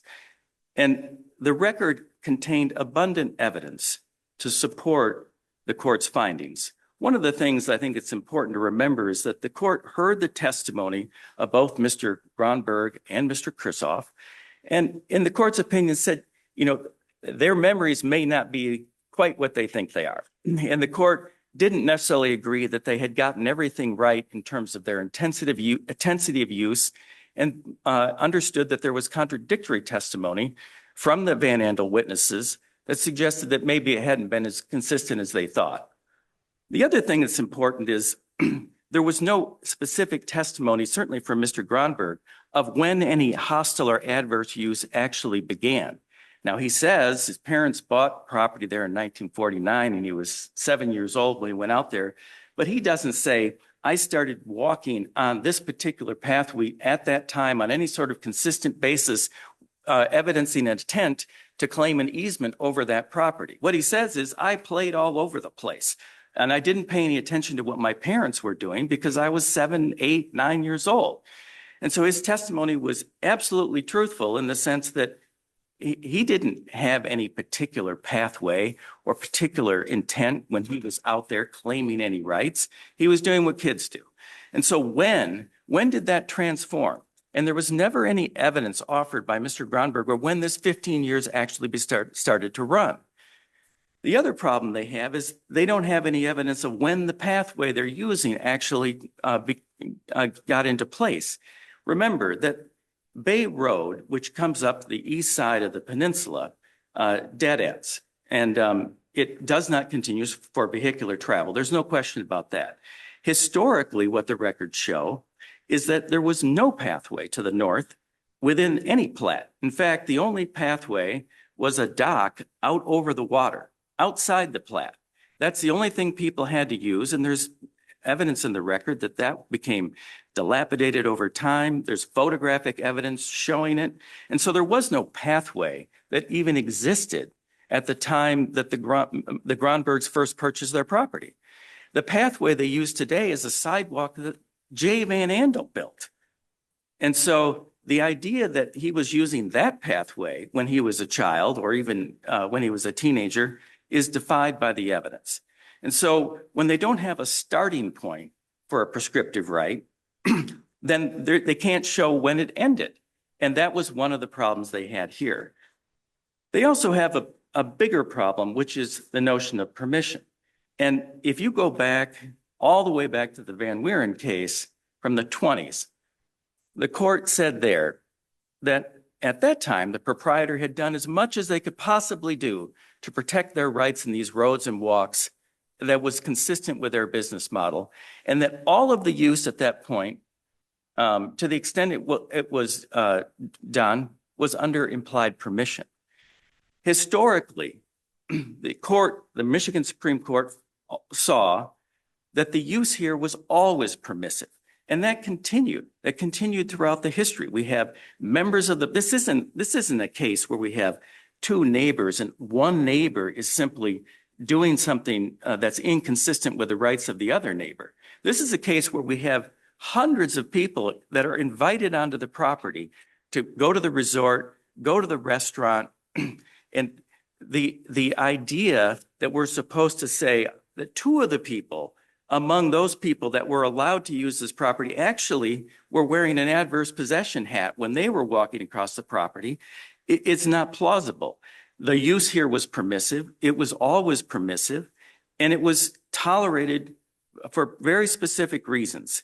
It was tolerated because the proprietor wanted to make money. The proprietor wanted to have people come out and use the amenities, and it was tolerated for public relations reasons. So later, when the Van Andels bought the property, it was very clear.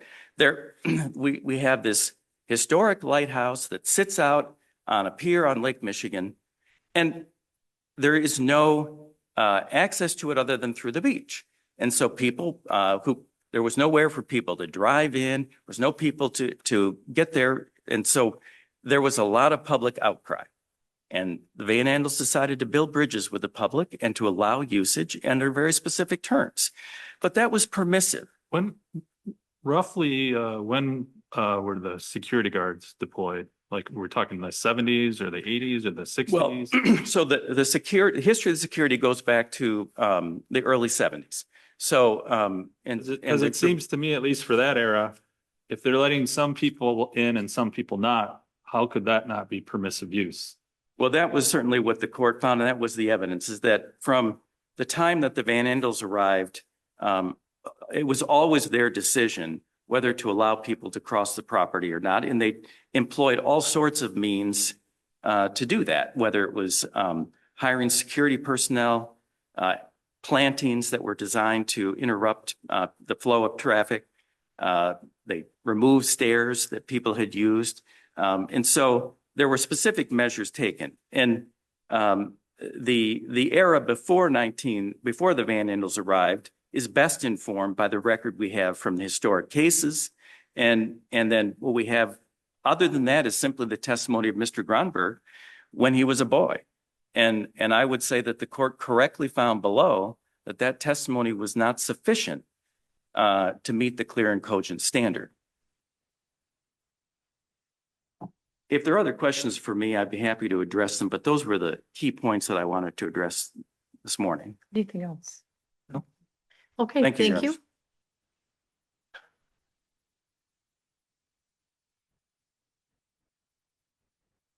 How about that last point, counsel? So as far as the 1970s forward goes, the fact that there's security guards out there either permitting people to come and go or not permitting them to come and go, that certainly is suggestive of permissive use, is it not? Permissive to the public, Your Honor, but that was the Van Wieren case. The Van Wieren case was Macatawa Park is a private community. The public does not have right of access. And so whether it was the hotel owners, the proprietors of the businesses, or the Van Andels after, it's not the early 70s, the Van Andels were not present until 1974 was the record evidence. 10 years after Mr. Gronberg's 15-year clock ran. But this is not a game about, well, look, two people might be wearing an adverse possession hat. Oh, wait, how about you address his point about the path? So he's essentially arguing, well, hold on a second, that path didn't even exist when Mr. Gronberg was a child. And essentially what Mr. Gronberg testified to was that he was pretty much, all over the place as a child, as any child would be. What's your response to that?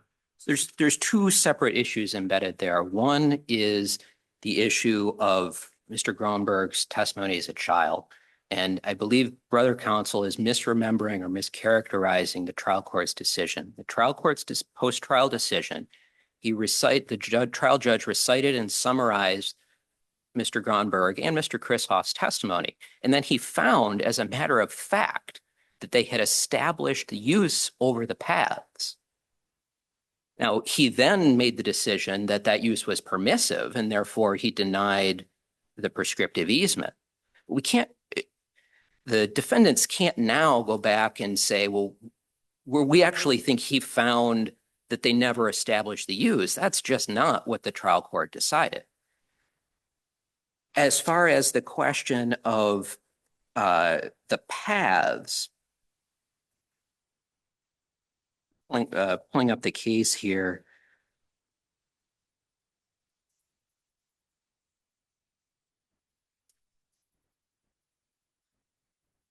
Yeah, it's cited in our primary brief in the section on prescriptive easement. And I apologize, I don't have the citation specifically for you, Judge Wallace, but this court in prior decisions has held that the path need not be literally the same. And in many of these instances, it can't be, right? Because if you're talking about Bay Road here, the reason that the path has changed over time is because the shoreline has changed over time. And following the available paths to establish the same prescriptive easement is permitted under Michigan law. And that argument, which sounds, may sound attractive for Bay Road, is completely irrelevant to North Walk and the portion of the west side that is at issue here. What they really are doing with that is trying to move the goalposts on the prescriptive easement, because the Marlette case says that once usage over a long period of time has been established and the trial court found as fact that it had been, then it's the burden of production for the defense to show permissive use. Whether or not a particular stair was here or there, or whether or not Mr. Gronberg used a pier over the water versus walking exactly on the shoreline has nothing to do with that permissive use. And that's why that part of the case, the trial decision, was wrong. But I come back to the fact that we should never have had to go to trial on this, because the 1909 dedication, and this is a quote, says that the roads, walks, trails, and parks are hereby dedicated to the sole and only use of the lot owners. That 1909 dedication is what gave rise to the Unverzagt decision.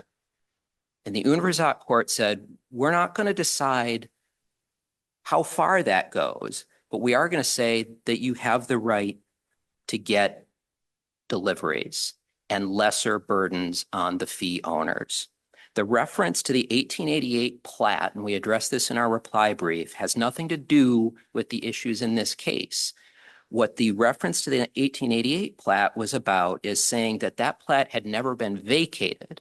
Vacated is a term of art, term of law, meaning that the private plat had never been vacated, which would have returned access to the public. That's why the Michigan Supreme Court made that reference in explaining its decision. Because if the 1888 plat and the private dedications had been vacated, there would have never been an Unverzagt case, right? The public would have had access to those roadways. Okay, counsel, I'm sorry, but your 5 minutes has come to a close. Thank you. Thank you both. Very well briefed and argued. Complicated but interesting case, and we'll submit it for decision. Thank you very Your Honor. much. Thank you. It's days like these, I appreciate the teachings of my property professor, John Moak. We'll take a short break. We'll take a short break now. Thank you.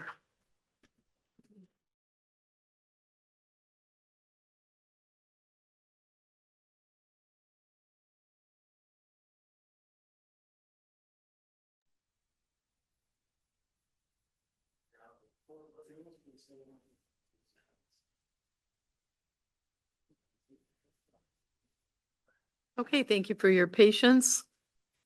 We will now proceed with our 11 o'clock docket. The first case is docket number 9370340 Manitow Waters Association versus Jeffrey Gandy. I think we have both parties appearing remotely.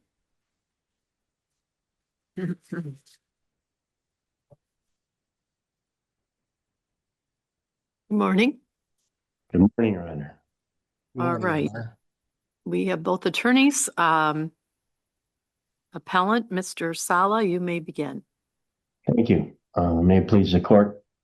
Good morning, counsel. I would indicate that this appeal centers on a fundamental procedure of failure by the trial court. The imposition I of a don't know if permanent you actually, injunction. Mr. Sala, I don't know if you actually stated your full name. If you could do that for me, just Thank please. you. Stanley M. Sala, representing Mr. Phillips and Ms. Cadu, P 40145. Thank you. Sorry, Your Honor. This, as I indicated, fundamental failure by the trial court in violation of the court rule 3.310. The three key points. The trial court never conducted the required analysis before granting injunctive release. Permanent injunction is an extraordinary remedy, and I'm sure that the justices of the court has read my brief. I don't want to go into too much detail, but that extraordinary remedy has not been established. It didn't balance the equities. There's other legal remedies that could have been done, and there's no finding of irreparable harm.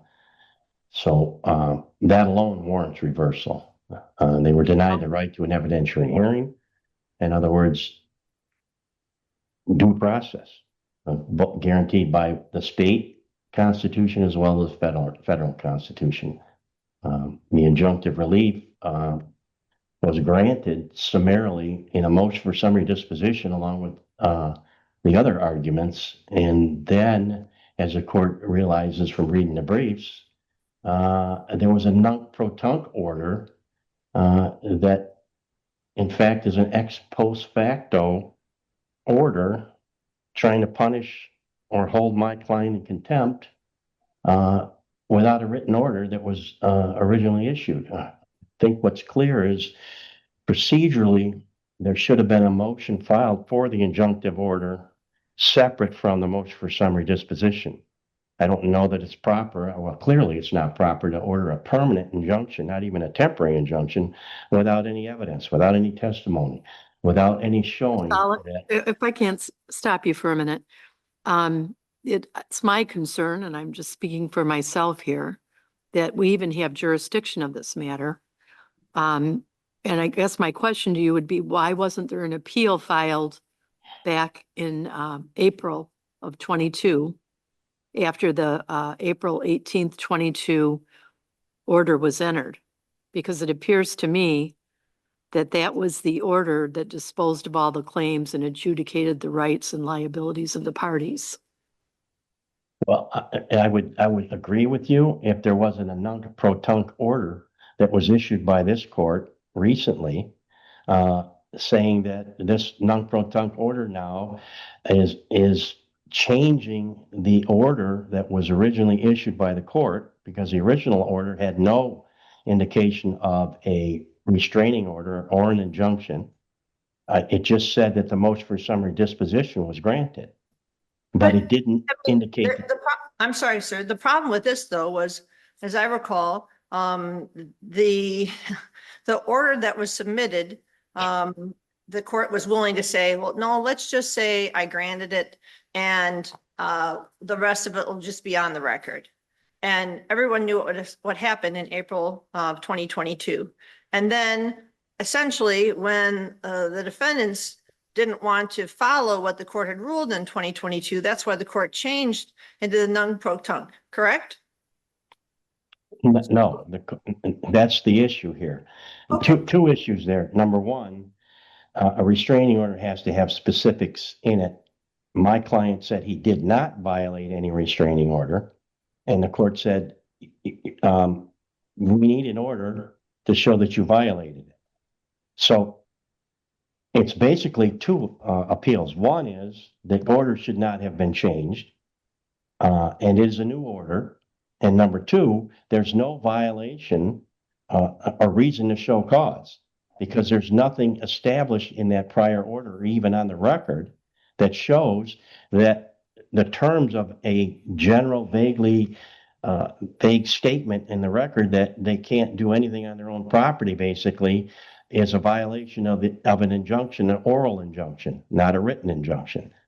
So I guess what the court's looking at is what we should have done is got a copy of the transcript to determine whether or not the terms of the injunction had been violated. If the court's position is, the Court of Appeals position is, well, you got an injunction, you said for the reasons set forth on the record, it's in effect, and you didn't appeal it at that time. Okay, well, then we're appealing the language of that injunction because it doesn't follow the format that's required by the court rule. Either way, this is an issue for the Court of Appeals right now. Do we just have a vague general statement on the record that's not in written form that we have to comply with? In other words, restricting him on his own property that he owns, this is where the due process issue comes into play. If you're going to say this injunction is based on what I put on the record, you didn't put on the record the terms of the injunction. So we need the terms of the injunction established before we can hold anybody in contempt.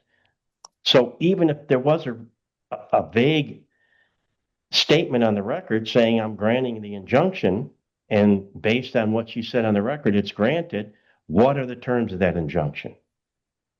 What is it that this means? Does this mean that you can't do anything on your property? You can't plant flowers, you can't mow the lawn, you can't do anything because they are the servient owner of this property. The dike and the causeway, if you will, they have a right to do as necessary to maintain their own property and the dike. So to say that you are generally going to be held in contempt if you do anything on your own property is an issue that should be addressed by this court, the Court of Appeals as well. So the terms of this, as well as how it was drafted in a subsequent order, now brings the issue to light. Because this order shouldn't even be in effect.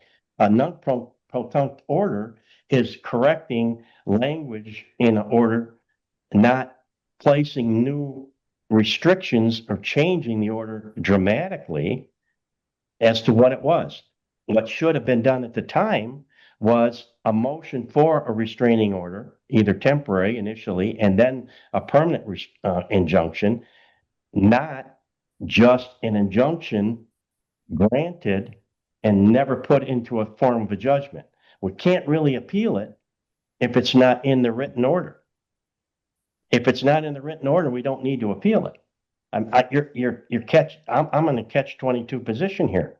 Well, you would be telling me, well, it's not in the written order. Court speaks through its written orders. Why are we here? Appealing something the judge said on the record, not a written order. Now I'm in a position, well, the judge put it on the record. It's not a written order. You should have appealed it then. So either way, it has to be heard by the Court of Appeals at this point. If you're going to hold my client in contempt for something that didn't exist in a written order, just a reference to something she said, then we need that written order. If you're going to do non-protunct, which is a violation of due process, show me where in this vague order they're in contempt of court potentially. What did they do in violation of this other than maintain their own personal property?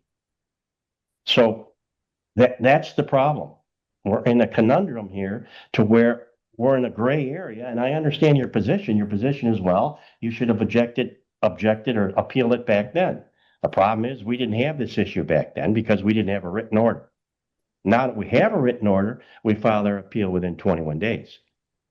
That's the only real way this can happen, is if we are allowed to appeal the judge's decision granting the restraining order in writing. This new order that's came out is what we're appealing, and we did that within the 21 days.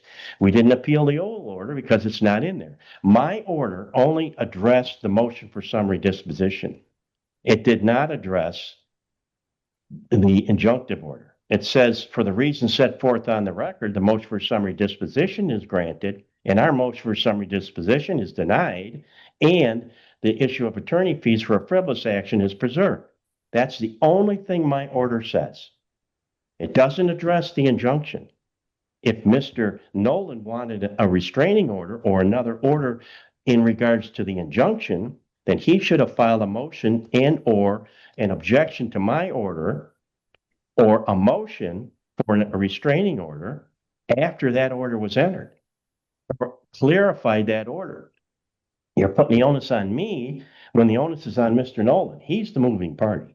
He was the plaintiff in this action. If he wanted a written restraining order, because the court speaks through its written orders, he should have addressed that at the end of or at the time of my setting the order in effect. That only addressed the motion for summary in regards to whether or not this property was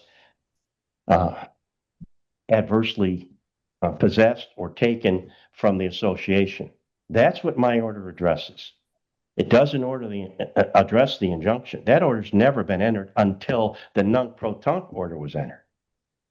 So that was a way for him to address it after the fact. But that should have been done within the 7 days or at the time or immediately after my order got entered. It's his obligation to go forward, his obligation to get the restraining order. We can't say, well, I'm going to wait, 2 years? And then I'm going to say, well, you got to go back to this transcript and decide whether or not you violated the court's order or there was a restraining order. And that's the problem. Right now is when we have this written order. Right now is when we have to address it. Right now, this court can see what was not followed procedurally in issuing that restraining order. And that order is in existence because it's in writing. Mr. Sala, and please, and I apologize for not having this straight in my head. The contemptuous behavior at issue here existed before the nunc-pro-tunc or after the nunc-pro-tunc? Well, the alleged allegation was 2 years later after the original order. It would have been, it's not part of the record, but there was no establishment in the record or in court I'm just trying to that there figure was a violation of her restraining, her statement that they're not to do anything or block anything on their property. That was not established. Okay. So I don't want to expand the record. Excuse me, sir. I don't want to expand the record, but it's a pretty clear question. Was the alleged contumacious act, did it occur before or after the nunc-pro-tunc was signed? Before. Thank you. Okay. All right, then, Mr. Sell, I think we understand your position. You'll have time for rebuttal. Let's hear from Mr. Nolan. Thank you, Your Honors. Josh Nolan on behalf of Appellee Manitow Waters Association. Before we delve into the substance of this matter, I would just like to remind the court that all of the issues presented today, including the issuance of the nunc-pro-tunc order, the application of the invited error doctrine, application of the doctrine of collateral estoppel, the applicability of MCR 3.310, and whether or not this nunc-pro-tunc order constitutes an ex post facto order, are all within the circuit court's inherent power, and as such, must be reviewed for a clear abuse of discretion by this court. Now, to build upon what Judge O'Brien has pointed out, with all due respect, this honorable court simply lacks jurisdiction to hear this appeal because the appellants failed to properly preserve this issue for appeal back in 2022. If they wanted to appeal whether or not the court had properly granted injunctive relief, the time to do so was within 21 days of the April 18th, 2022 judgment entry written by Mr. Sala, not nearly 2 years after the time for such appeals have expired. Now, Michigan courts have long recognized the ability of a trial court to adopt a nunc-pro-tunc order to correct oversights that occurred even many years after the adoption of the issue in question. For example, in People v. Gregory, a nunc-pro-tunc order was used to correct an omission from the judicial record that had occurred 13 years previously. Here, we're talking about an omission that occurred less than 2 years from the time of the original order. Moreover, and this is critically important, as the Gregory court noted, a nunc-pro-tunc entry relates back to the time of the original order. It is an entry made now of something which was actually previously done to have effect as of the former date. Here, appellants do not deny that the trial court's decision on February 11, 2022, specifically stated that appellee's request for injunctive relief was being granted, with the trial court stating, quote, "There is also a request by the plaintiff for injunctive relief, seeking that no further action may be taken by the defendants on this property having to do with the dikes or preventing access, and I will grant that as well." Now, appellants further acknowledge this fact in their April 14, 2022 amended objection that quotes that exact same statement. Therefore, the March 13, 2024 nunc-pro-tunc entry adopted by the court, which quotes the same language verbatim, relates back to the time of the April 18, 2022 judgment entry, because it is an entry made now of something which was actually previously done to have effect as of the former date. Now, Michigan courts have routinely held that the only reviewable issue on a nunc-pro-tunc entry is whether or not it accurately reflects the actions that were actually previously done by the court, but somehow omitted from the record. And that's from the, I believe it's Slobody decision. I apologize if I'm mispronouncing that.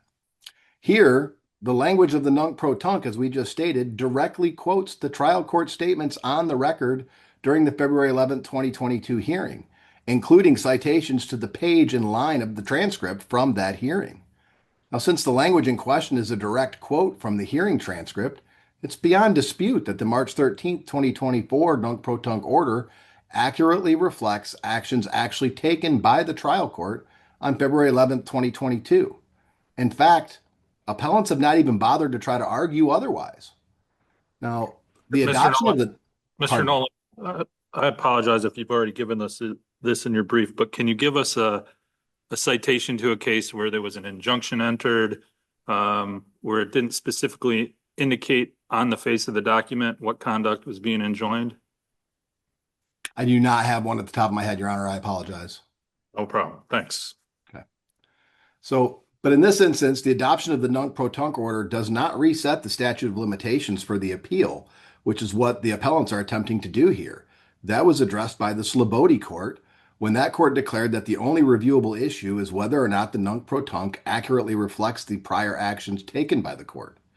And that was further supported by a federal court decision out of the Sixth Circuit in Patterson versus Chrysler, which was interpreting Michigan law. And it stated, quote, Michigan court orders issued nunc pro tunc do not retroactively modify substantive rights declared in older court orders, end quote. They went on to say that nunc pro tunc orders do not revise the substance of what has happened, backdate events, or give rise to new substantive rights, including the resetting of the statute of limitations. Now, as Judge O'Brien noted, the time for appellants to appeal the grant of injunctive relief expired 22 days after the April 18th, 22 judgment entry that appellants convinced the trial court to adopt. The adoption of the March 13th, 2024 nunc pro tunc doesn't reset the timeline for that appeal. And therefore, appellants waived any arguments that they had regarding alleged errors in the injunctive relief and that it shouldn't have been granted in February 11th, 2022, because they failed to raise that issue in a timely manner. Now, beyond that, it's critically important to note that their appeal is barred by the invited error doctrine. It's well established under Michigan law that a party may not take advantage of an error in the judicial process that they themselves create. This is known as the invited error doctrine, and it is essentially the common sense application of the principle that when a party's own affirmative conduct causes the error, that party has no right to take advantage of that error later. Instead, they are precluded from doing so, and that's from People versus Jones. Now, the Michigan Supreme Court held in Van Noy versus City of Warren that a party is stopped from asserting error by the trial court over a jury instruction that the appellant therein had requested be issued by the trial court. The same applies here. We have to remember that this judgment entry was adopted at the behest of Mr. Sala, that I had provided a very detailed judgment entry that included written statements about the injunction. Appellants, through Mr. Sala, objected to that and instead convinced the court to adopt their own, for the reasons stated on the record, judgment entry that lacks the very language that they complained should have been included in their judgment entry. To that end, we believe that the case of Warner versus Cemental is instructive here, and although it's unpublished, that involved an attempt by a party to claim error in a judgment entry over content that had been suggested by the appellant in that case. The Warner court applied the invited error doctrine when it rejected that argument, pointing out that any such error had been contributed to by the appellant by plan or by negligence had extinguished the right to appeal, and the right to review had been waived. Again, all of the alleged deficiencies in the April 18th, 2022 judgment entry that appellants complain about were invited by appellants themselves, whether by plan or by negligence. They're responsible for submitting a judgment entry that they now argue didn't comply with the court's rules, as well as it did not even comply with the 8 actions stated in their amended objection to the judgment entry. And appellants are responsible for submitting that reason stated on the record judgment entry that failed to mention the injunctive relief that had been granted by the trial court. Appellants were obviously well aware of it because they included that language in their amended objection. Because appellants invited the very error that they now complain of, The trial court certainly didn't abuse its discretion when adopting the March 13th, 2024 nunc pro tunc. And with all due respect to this court, the invited error doctrine requires that this court reject appellant's appeal in its entirety. Beyond that, we believe that the doctrine of collateral estoppel also precludes appellants from pursuing this appeal. They failed to file an appeal within 21 days of either the February 11th, 2022 grant of injunctive relief or the April 18th, 2022 adoption of appellant's own judgment entry, the reasons stated on the record judgment entry arising out of that hearing. And they're now barred by the doctrine of collateral estoppel from doing so. They're trying to relitigate whether or not an injunction was issued when the record is crystal clear that one was. Now, the elements of collateral estoppel are similar to that of res judicata in that they require a judgment that was actually litigated and determined by a valid final judgment, that the parties or privies had a full opportunity to litigate that issue, and that there must be some mutuality of estoppel so that both parties are bound by the judgment. In this case, we believe that all three elements have been met. The underlying case was decided on the merits, with the trial court granting summary disposition in favor of appellants.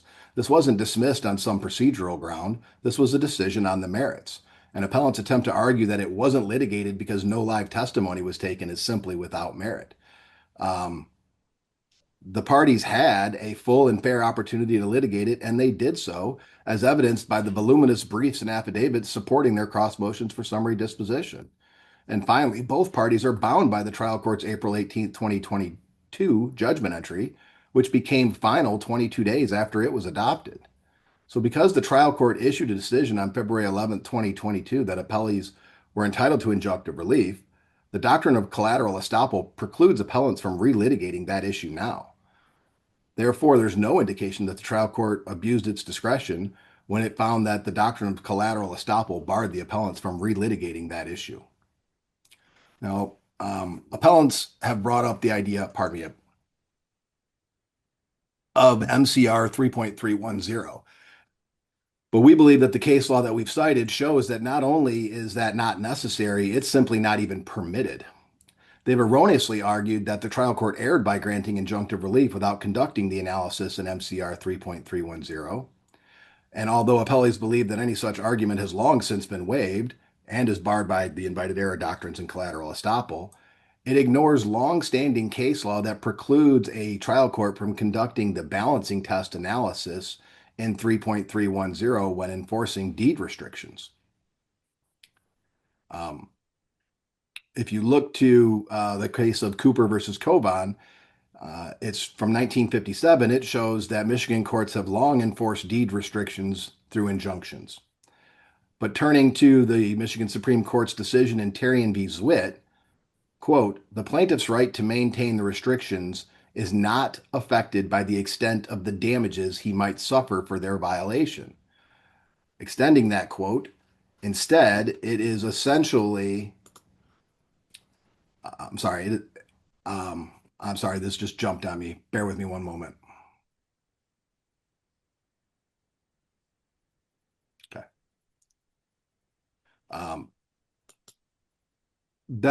Appellant's analysis is flawed because the injunctions to enforce deed restrictions are regularly granted, as we stated in Cooper versus Coban. And then moving on to Zwitt, this all comes down to the well-understood proposition that a breach of a covenant, no matter how minor and no matter how de minimis the damages, can be the subject of enforcement. In other words, the balancing test that appellants argue is required to issue an injunction under MCR 3.310 is simply not applicable when enforcing a deed restriction. And Mr. Nolan? yes. Having been a trial judge that had to sign orders to show cause often, I'm still trying to figure out how you deal with a non-protunct order that's signed after the alleged contumacious action, and how you can find the contempt there. I mean, did that actually happen, or was it just the alleged contumacious action occurred, you sought the non-protunct, and it went that way because it related back? Can you help me out with that? Because so to clarify, Sorry, Your Honor. To clarify, we filed our motion to show cause. Mr. Sala came up with the novel theory that his own judgment entry that he had submitted was deficient and that it didn't include anything in writing. And at that time, we discussed the need for a nunc pro tunc. That nunc pro tunc was then issued. Under the case law, the nunc pro tunc relates back to the day and time. However, regardless of the fact that the contemptuous activities occurred between the time of the court's judgment in 22 and the adoption of the nunc pro tunc in 2024, it must be remembered that the activity in question has actually been forbidden since October 5th, 1973, when the deed restrictions in question were adopted. So this is not some action that was innocent when taken. It has already been forbidden for over 50 years. But usually, and you said you filed the motion to show cause. How can you have a motion to show cause that's granted when there's no order that prohibits it? Well, Your Honor, we believe that there was an order that was granted. That order was granted on April 18th, 2022, because the trial court had spoken through its record. And then we had submitted a judgment entry that was very detailed that included written instruction or written statements about the injunctive relief that was granted that was objected to by the defendant slash appellants in this case. I get that. But again, I'm going back to, I would never sign an order to show cause that I didn't have the order that existed prior to the alleged contumacious action. Again, Your Honor, have that here. You had the record. And the court doesn't speak through its record. It speaks through its orders. well, we have the judgment entry that says for the reasons stated on the record, those requests were granted. Okay. So maybe the detail may have been lacking from that original order from April 18th, 2022. But I believe the judgment entry does indicate that the relief requested was granted. And the relief requested was the injunctive relief. Correct. Yeah, that was the third item in the prayer for relief in counsel's brief. In the brief in support of the motion for summary disposition. And that's why I always hated when people signed orders that said for the reasons stated on the record. And Your Honor, we submitted a very, very detailed judgment entry at that time. I know. And defendants appellants objected, saying that it read like an opinion from the Court of Appeals, to be honest with you. And that was the basis for their objection. Well, but the judge also said to you that it didn't read like something that he would have written. Correct. She indicated that it did not read like a judgment entry, but an opinion that she had not written.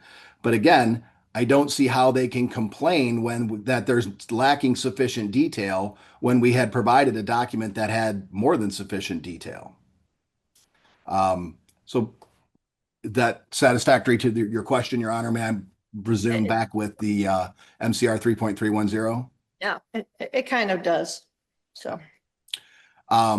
So returning back to the MCR 3.310, there's a couple of cases that I think are very important that we have to look at to confirm that there is no such balancing test required. First, if you look at Village of Hickory Point Homeowners Association versus Smike, in that case, the trial court determined that injunctive relief was not appropriate when a homeowner had just forgotten to get design approval before they constructed a deck, as the court deemed that a quote unquote technical violation. And the Court of Appeals reversed in that case, indicating that they were entitled to have the deed restrictions enforced. In other words, the trial court was not permitted to conduct the balancing test identified in MCR 3.310. And although unpublished, we believe that Tom versus Pelusia is illustrative of the deference that courts must show to deed restrictions. And in that matter, you had a 9,000 square foot home that was constructed, but it was apparently 12 feet too close to the property line. And the Court of Appeals there held that the trial court had no discretion to balance the equities in framing a remedy, but was instead required to issue an order compelling requirement with the deed restrictions. So in short, not only are trial courts enforcing deed restrictions exempted from the analysis of MCR 3.310, they're specifically precluded from doing so. And the trial court certainly did not abuse its discretion in this matter when it granted injunctive relief without explicitly referencing the factors in MCR 3.310. Now, appellants have also brought up the idea that some sort of evidentiary hearing was required. We believe, Your Honor, that the motion for summary disposition hearing with the evidence that was provided was sufficient. And we point to the case law cited by appellants themselves in Fancy versus Egrin, which states that the trial court has discretion to forego an evidentiary hearing in situations in which the same goals can be accomplished by arguments, briefs, affidavits, or other forms of non-testamentary evidence. This exception is further supported by a couple of other cases that were actually cited by appellants, McDonald's Corp versus Robertson and United States versus Production Plated Plastics. Further, there's nothing in MCR 2.116 that mandates live testimony before a court may grant summary disposition. So in this instance, we believe the trial court acted well within its discretion when it granted the injunctive relief in question, based upon the voluminous affidavits, exhibits, and evidentiary materials in the record. And therefore, we request that the trial court's grant of injunctive relief be upheld. Now, there's also been some discussion about this being I an think we understand your position, Mr. Nolan. Are there any further questions? Okay, thank you. Thank you. Brief rebuttal, Mr. Sala. Thank you, Your Honors. May it please the court. Number one, this injunction is not enforcing the deed restrictions. This injunction is a new injunction. It doesn't have anything to do with the deed restrictions. The deed restrictions do not say that the defendants on this property, they can't have anything to do with the dikes or preventing access. It does not say that in the deed restrictions. That's totally fabricated by Mr. Nolan. It's not enforcing deed restrictions. And collateral estoppel deals with on the merits, testimony, not affidavits, not the judge at one point indicating that my client pointed at himself, therefore he must have been involved in this somehow. During the Zoom motion for summary disposition. My order dealt with a motion for summary disposition and says, for the purposes on the record, the motion for summary disposition is denied. It does not address the injunction because the injunction is a separate order, and by court rule, it needs to be done through a hearing, a testimonial hearing on the merits. That's why that order is not entered. That's why I didn't do that. And that's what I explained, and it's in my brief too, to the judge. Look, Mr. Nolan's the one's got to ask for this injunction. By court rule, he needs to have a hearing. You can't just say affidavits that are not admissible in a hearing are sufficient for a restraining order. Yes. Hold on. He asked for, setting aside the request for attorney's fees, because that was addressed at a later date. He basically asked for 4 things in his prayer for relief. So when you were preparing the order, if that was your take on this, why didn't you put in a paragraph that said, you know, the motion was granted except for the portion that requested injunctive relief? Instead, you just wrote the motion was granted. And the motion included a request for injunctive relief.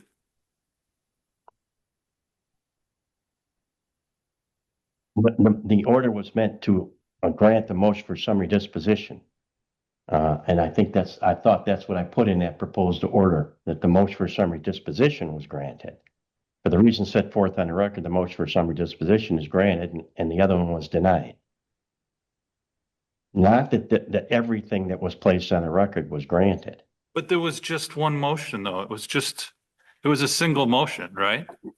Well, multiple motions, or am I reading that wrong, maybe?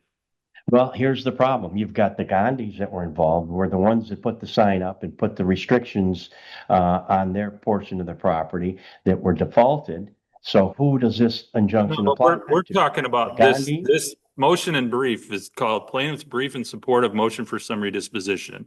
And he makes 4 itemized requests in addition to the attorney fee thing. He has 4 itemized requests of relief he's requesting, one of which was injunctive relief. Your order that you wrote, that you submitted to the court, that the court entered, says that motion, which requested injunctive relief, was granted. So help me out here. What was your intention there? My order said the motion for injunctive relief was granted? No, it said the motion. The motion had 4 requests for relief, right? Yes. One of which was an injunction, right? Correct. And your order said that motion was granted. Well, the question is, it was granted as to who? Because as to the parties in this civil action. But the Gandhis were the only ones in the civil action to have, they have alleged that violated the deed restrictions by putting up the sign, not Phillips. They didn't, there was no allegation that Phillips did anything to block anything or put the sign up or put the ditch in. Nothing was established on the part of the Phillips or his living together partner at the time. That was the problem. And this injunction that we have right now doesn't delineate which party it affects either. Hold on. That prayer for relief specifically names, it's part C in the prayer for relief specifically names the Phillips. So how can you say I that understand part it's of in it? relief, but nothing in the complaint alleges that the Phillips did anything that would require an injunction. There's Then why didn't absolutely you appeal, why didn't you nothing. appeal the order that said that this motion was granted then? Because if it wasn't in the complaint and you had an order that the court signed that granted this relief, why didn't you file an appeal? At that point, we didn't have an injunction as specific to my clients, the Phillips. If there was an injunction, it would only apply to the Gandhis at that point. And that's the other issue with this injunction itself. Who does it apply to? How does it apply? What are they restricted to? Do we just do a general permanent injunction saying they can't do anything? And because I said, based on the record, the motion's granted, that's sufficient. Is that okay? And the non-protunct order is the one that says now that there's an injunction against Phillips and his living together partner, who had nothing to do with anything. That shouldn't there be a hearing to establish whether or not they actually need a restraining order? That's what this is all about. I can't respond, like I said before, until I have a written order, which is what we have to have, a written injunction applying to a specific party. Even the one he drafted just says. Mr. Sala, you're the one who drafted the order. And you I did did. not put in that order anything about injunctive relief, did you? I did Nothing. not. That is correct. But I didn't do that intentionally. There's no invited error here. If my understanding was that any injunction would have to be a separate hearing. So did you mention that? I didn't put this in there, Judge, because there has to be a separate hearing on the injunction. So whatever you ruled on the injunctive relief doesn't really matter. Did you ever bring that up in April of 2022? I did not. I didn't bring that up until they claimed that this non-protunct or this show cause was affected my client. And then I said, Judge, this should have been brought on for hearing by Mr. Nolan after that order was entered. Again, he's the moving party, not me. He's the one that requested it. He's the one that, and it's, by the way, procedural issues are de novo. They're not abuse of discretion.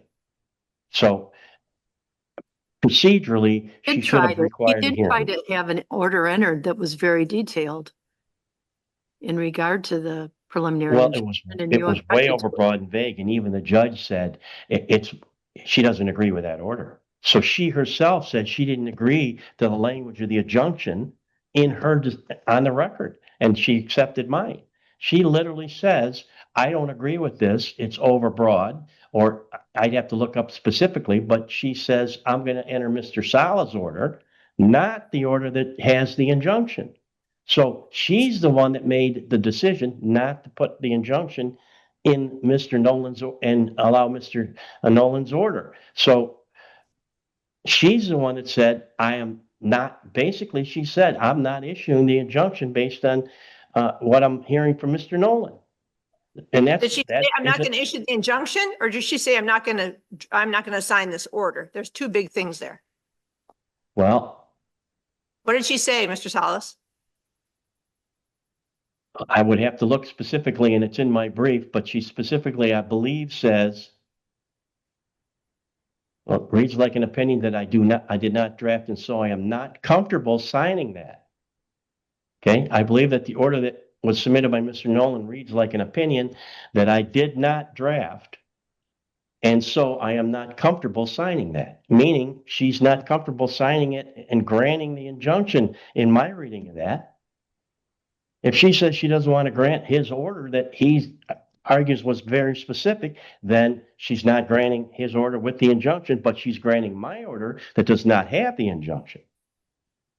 So, I mean, you can make that argument both ways, and I think my argument's more persuasive. I think the fact that the procedural process was not properly done regarding the injunction, she just granted the motion for a summary disposition. But you acknowledge That's on the what we did. but still on the record, she stated that she was granting the injunction and you just sidestepped that by saying for the reasons stated on the record, correct? Because you can't change what a judge ordered by just not including everything in the order. Well, as the court's indicated, the court speaks through its written orders. If the court wanted that injunction in the order, she wouldn't have signed my order. So you're saying she renounced her ruling on the injunction by signing your order. That's what you're saying, sir? I'm saying she was not comfortable. I don't want to put words in her mouth, but she said she was not comfortable signing the order Mr. Nolan did that had the injunction in it. All right. Well, I think we understand your position. Any further questions for Mr. No. Okay, thank you both. Thank you. This matter is submitted for decision. Thank you. Thank you. Appreciate your time.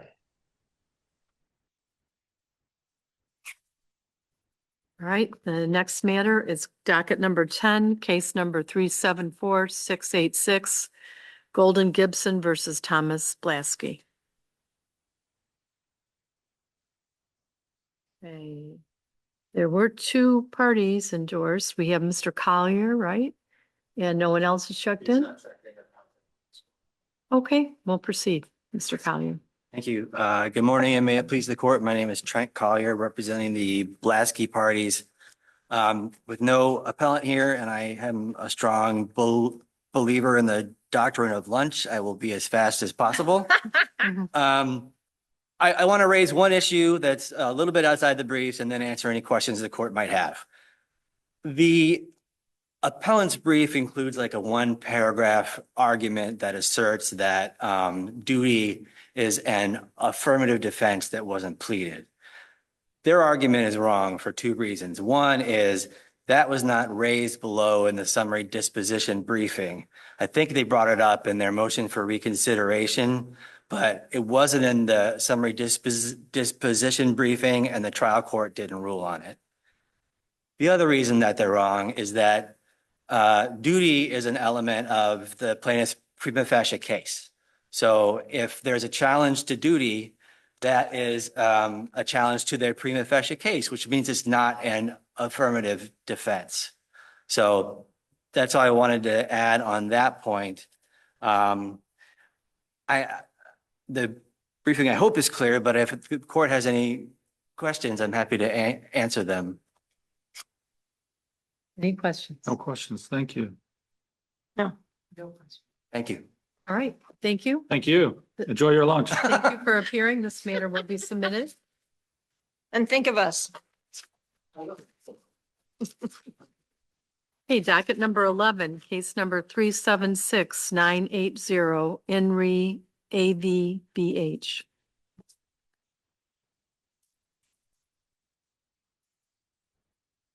Good afternoon, Your Honors. May it please the court, Melissa Calais, a court-appointed counsel for respondent who is here present in the courtroom with me today. I know you have indicated that you have thoroughly reviewed all the briefings, so I'll just touch on a few points. We have made 3 different issues, any of which independently would be sufficient for this court to reverse on the ineffective assistance of counsel claims. We submitted a declaration that details that. I do understand that the prosecutor believes that that's not sufficient because in the prosecutor's terms, that is a self-serving document. However, if the court's not inclined to believe respondent statements contained in that declaration, the court can and should submit this back to the trial court for a Ginther hearing on this matter. There has to be a means for us to provide essentially an offer of proof on these ineffective assistance of counsel claims, because oftentimes that does not come up on the record. She's entitled to rely on her counsel, and it's not incumbent upon her to suddenly become her own attorney in the proceedings to preserve all of those issues for appellate review. Next, in terms of the failure to release respondent after the court in fact ordered that, again, that has been very thoroughly briefed as well. Essentially, the prosecutor is asking the court to disregard the statutes. The case law is abundantly clear that particularly in these mental health proceedings, the statutes are to be strictly complied with. And that's because a person is being held against their will, being requested to submit to medications involuntarily. And if they don't do that, then they're going to be continued to be held there even longer. By statute, these hearings are required to be held within 7 days because this matter was not handled properly. She was in fact held for significantly longer than that 7-day time period.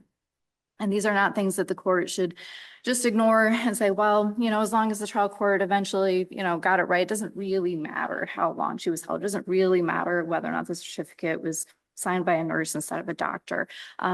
These statutes are in place for a very particular reason, and the court should not simply disregard them. And I believe that under the existing case law, the court cannot simply disregard those statutory provisions.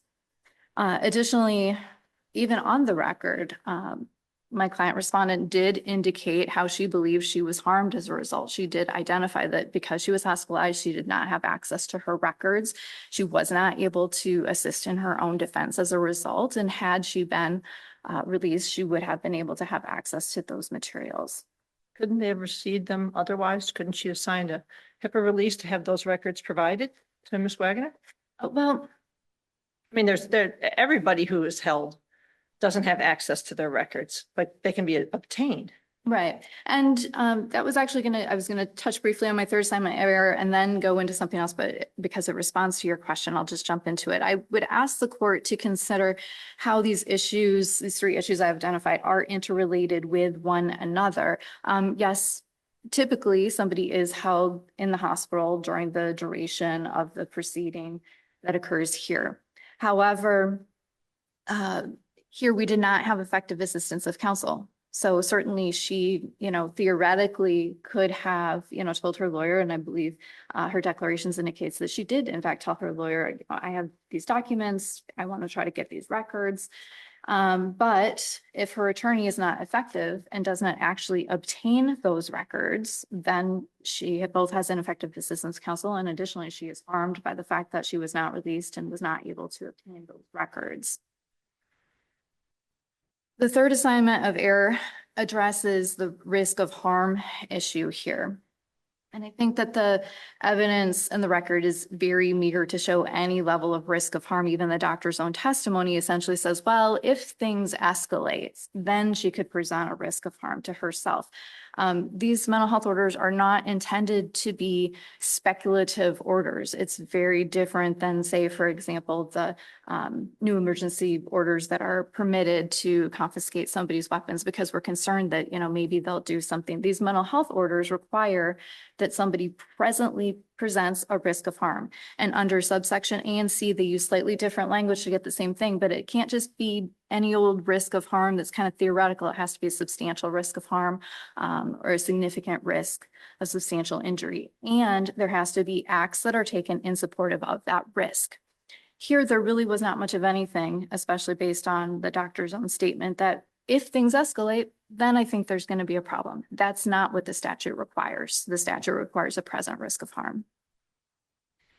And again, going to how these errors interrelate with one another, based on the ineffective assistance of counsel, my client was unaware that the actual hearing was happening that day. She thought what was happening was more akin to a pre-trial hearing, which is a reasonable expectation of someone who's maybe has a little bit of a layperson's understanding of the law, but is not a lawyer and does not know what this particular hearing is going to be about. She's forced to testify when she wasn't expected to testify. Her attorney did not prepare her for that. Additionally, not only did she have to answer questions from her own attorney and be subject to cross-examination by the prosecutor, the judge himself actually asked some questions here. And not only did the judge ask questions relating to these old certificates that were entered on the court record as part of the case. And it's also notable that those clinical certificates were not admitted into evidence. These were clinical certificates that were not subject to cross-examination. There is a process in the statutes to allow those any records or clinical certificates in particular to be admitted into evidence. These were not admitted into evidence.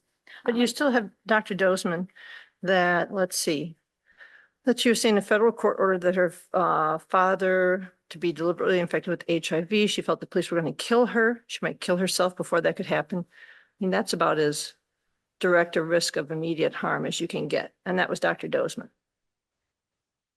Well, I think Dr. Dozeman did also state in his testimony that some of this was based on statements that were made to other people, and there were things that Dr. Dozeman acknowledged got a little bit mistranslated essentially, or lost in translation, kind of like that game of telephone. And it's why in general, we don't permit hearsay, even though I understand these, we do. But those statements that I just said are what she said to Dr. Dozeman. And he also testified that she had somatic complaints and had a tick embedded in her gums and was pregnant despite negative tests, and a rich and powerful man threatened her life.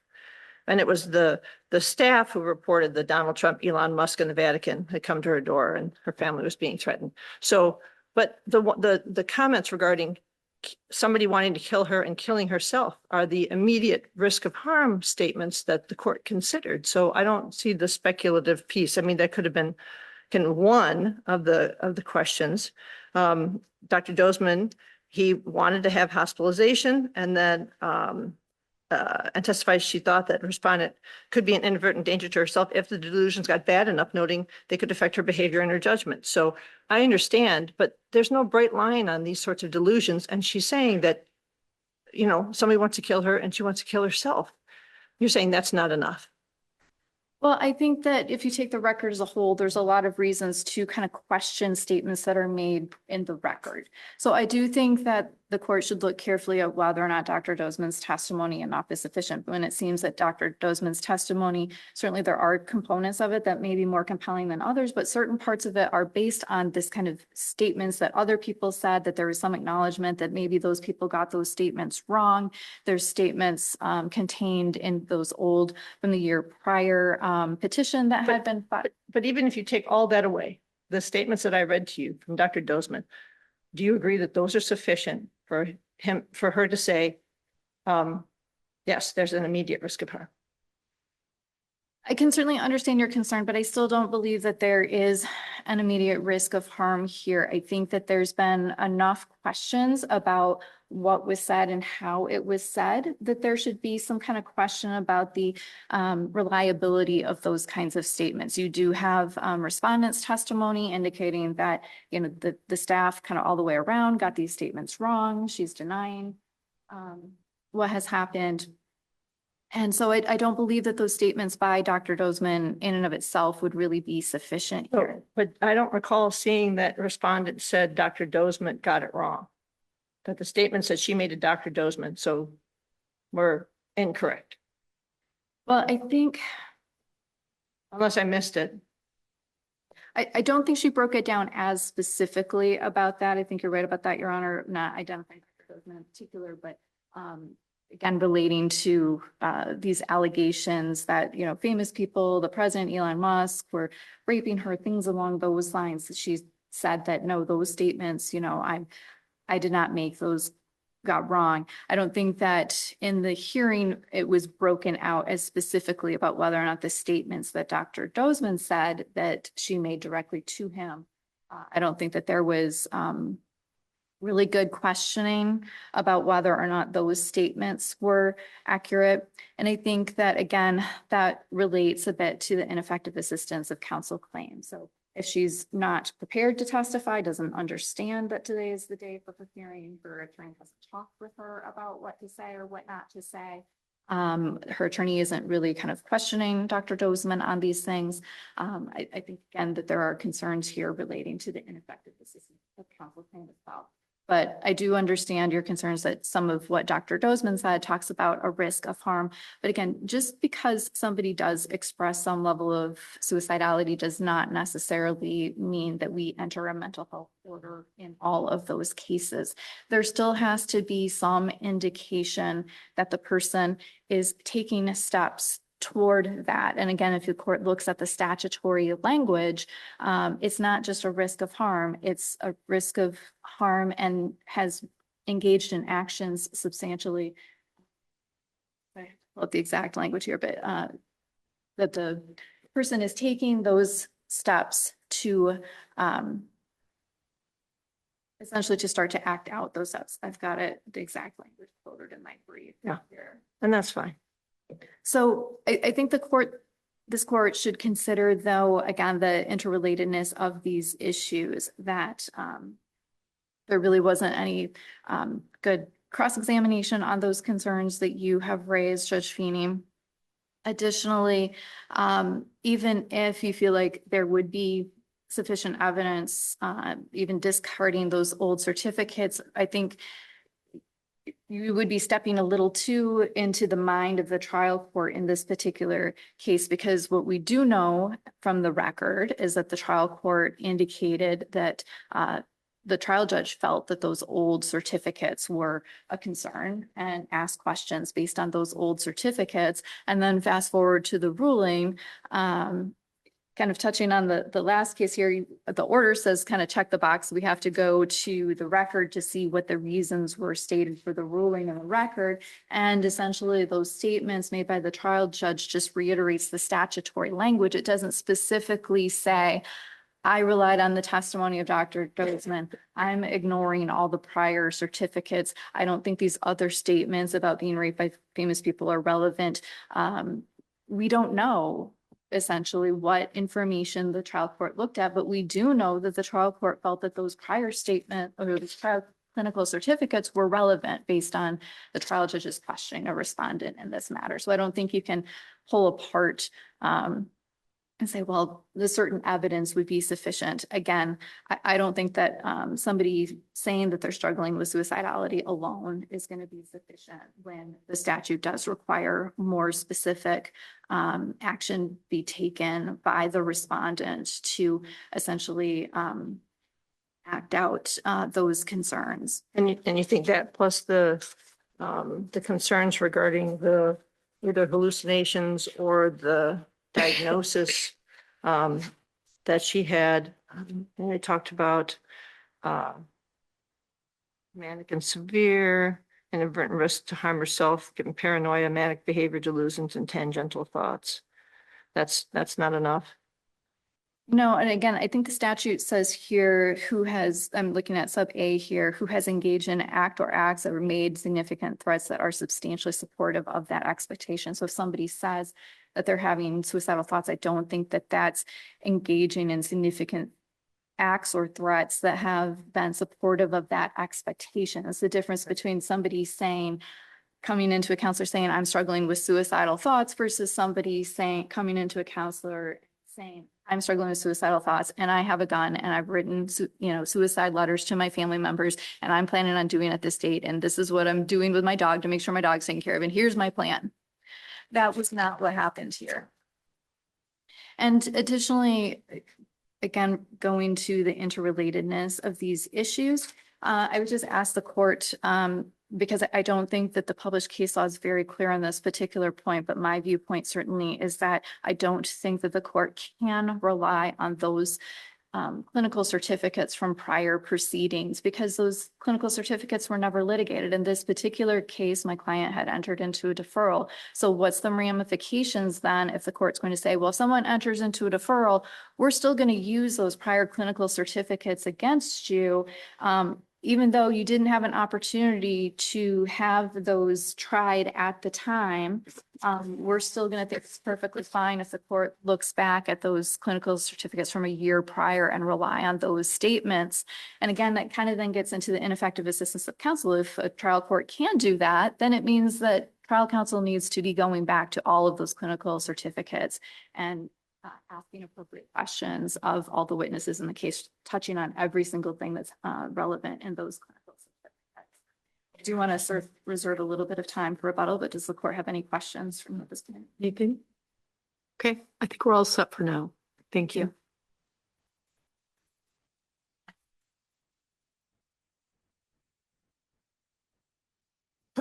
Good afternoon, Your Honors. Amanda Ingram of the Kent County Prosecutor's Office on behalf of petitioner Kelly Newland. First, I would like to touch upon the prior use of the prior certificates. The prior certificates were, especially the ones by Dr. Manoujian and Dr. Maliki, those opened the case, so they were part of this case file. And a judge, of course, may take judicial notice of the items which are within the case file. And they are relevant because it did show that this was what Dr. Dozeman was testifying to was not just an isolated incident. Next, I would like to note that, or just remind the court, of course, each of you know that there is a strong presumption that counsel provided effective assistance, and respondent has to overcome that strong presumption. And it just hasn't been done. As far as, the record as it stands, it just doesn't support the claims that are being made. And when I say that the record is silent, what I mean is essentially, as a former transcriber myself, CERs are taught, you have to make a verbatim record. In this case, there were no interruptions. There were no, wait, I thought, there was nothing like that at all about, we went from when the time the court called the case to when Ms. Wagoner said, agreed that we were taking testimony. And when respondent was called to testify, there was no interruption whatsoever, anything to indicate to the reader that this was not the way that anything was intended. So, and then that takes me to my last point, and then is that the respondent says that we need that remand so the trial court can make that credibility determination. Well, the trial court already did essentially make a credibility determination when it said that she refuted everything that anybody said about her, and I would just also point then to a few things that weren't and that were directly contradicted that support that the trial court's finding at that point.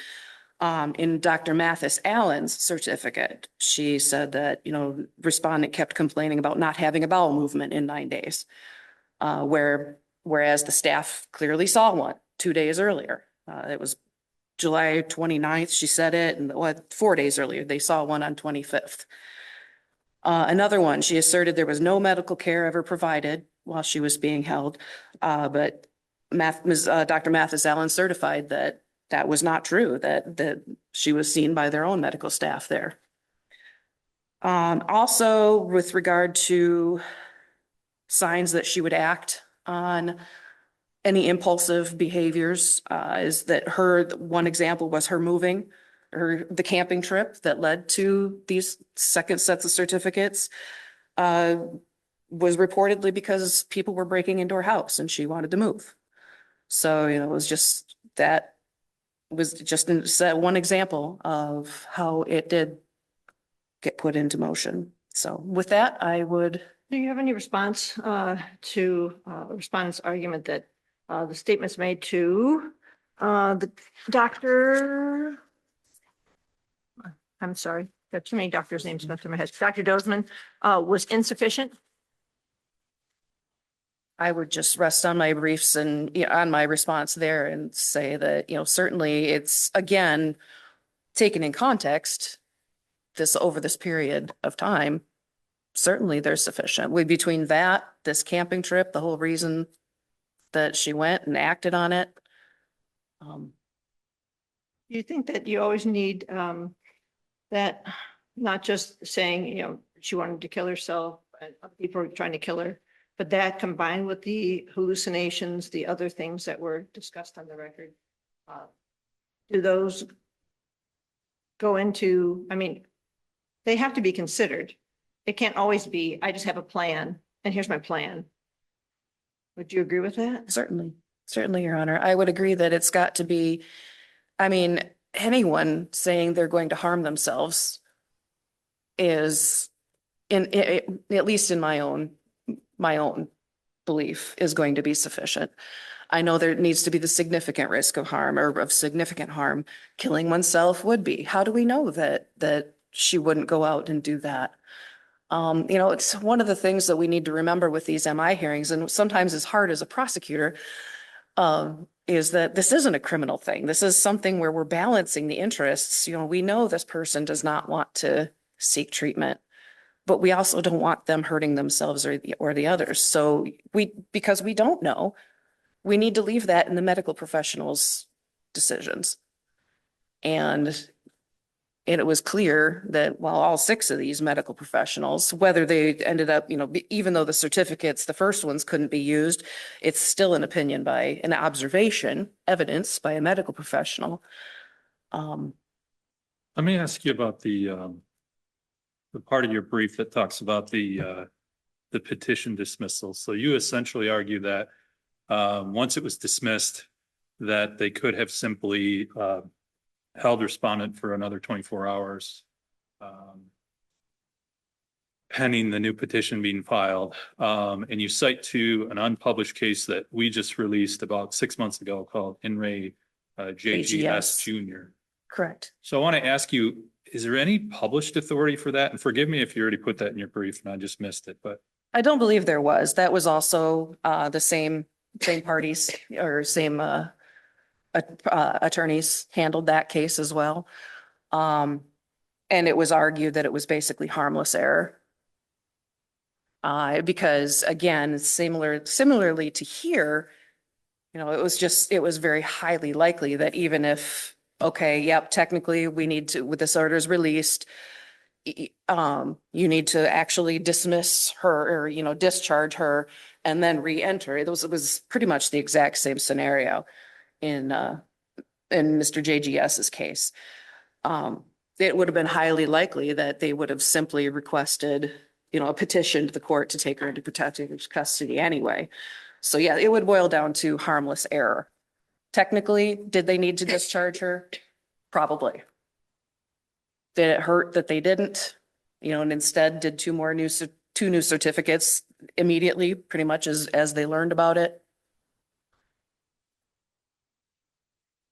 So I wouldn't say that gave them a blanket okay to keep them for 24 hours, as you said, but that it was harmless. How do you respond to respondent's argument that had she been released in the interim, she could have gathered up, medical records that would have supported her defense? What's your response to that?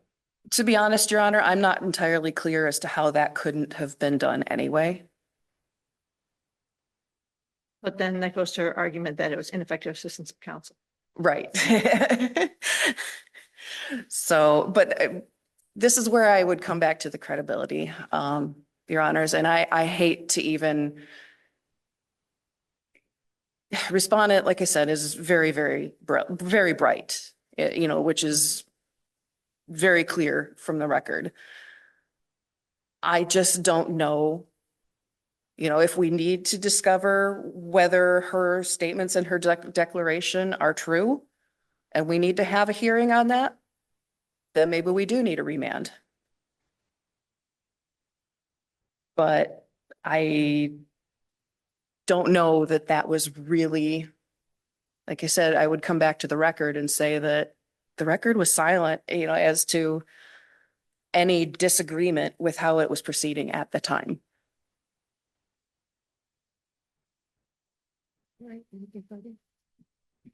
Thank you. Thank you. Rebuttal.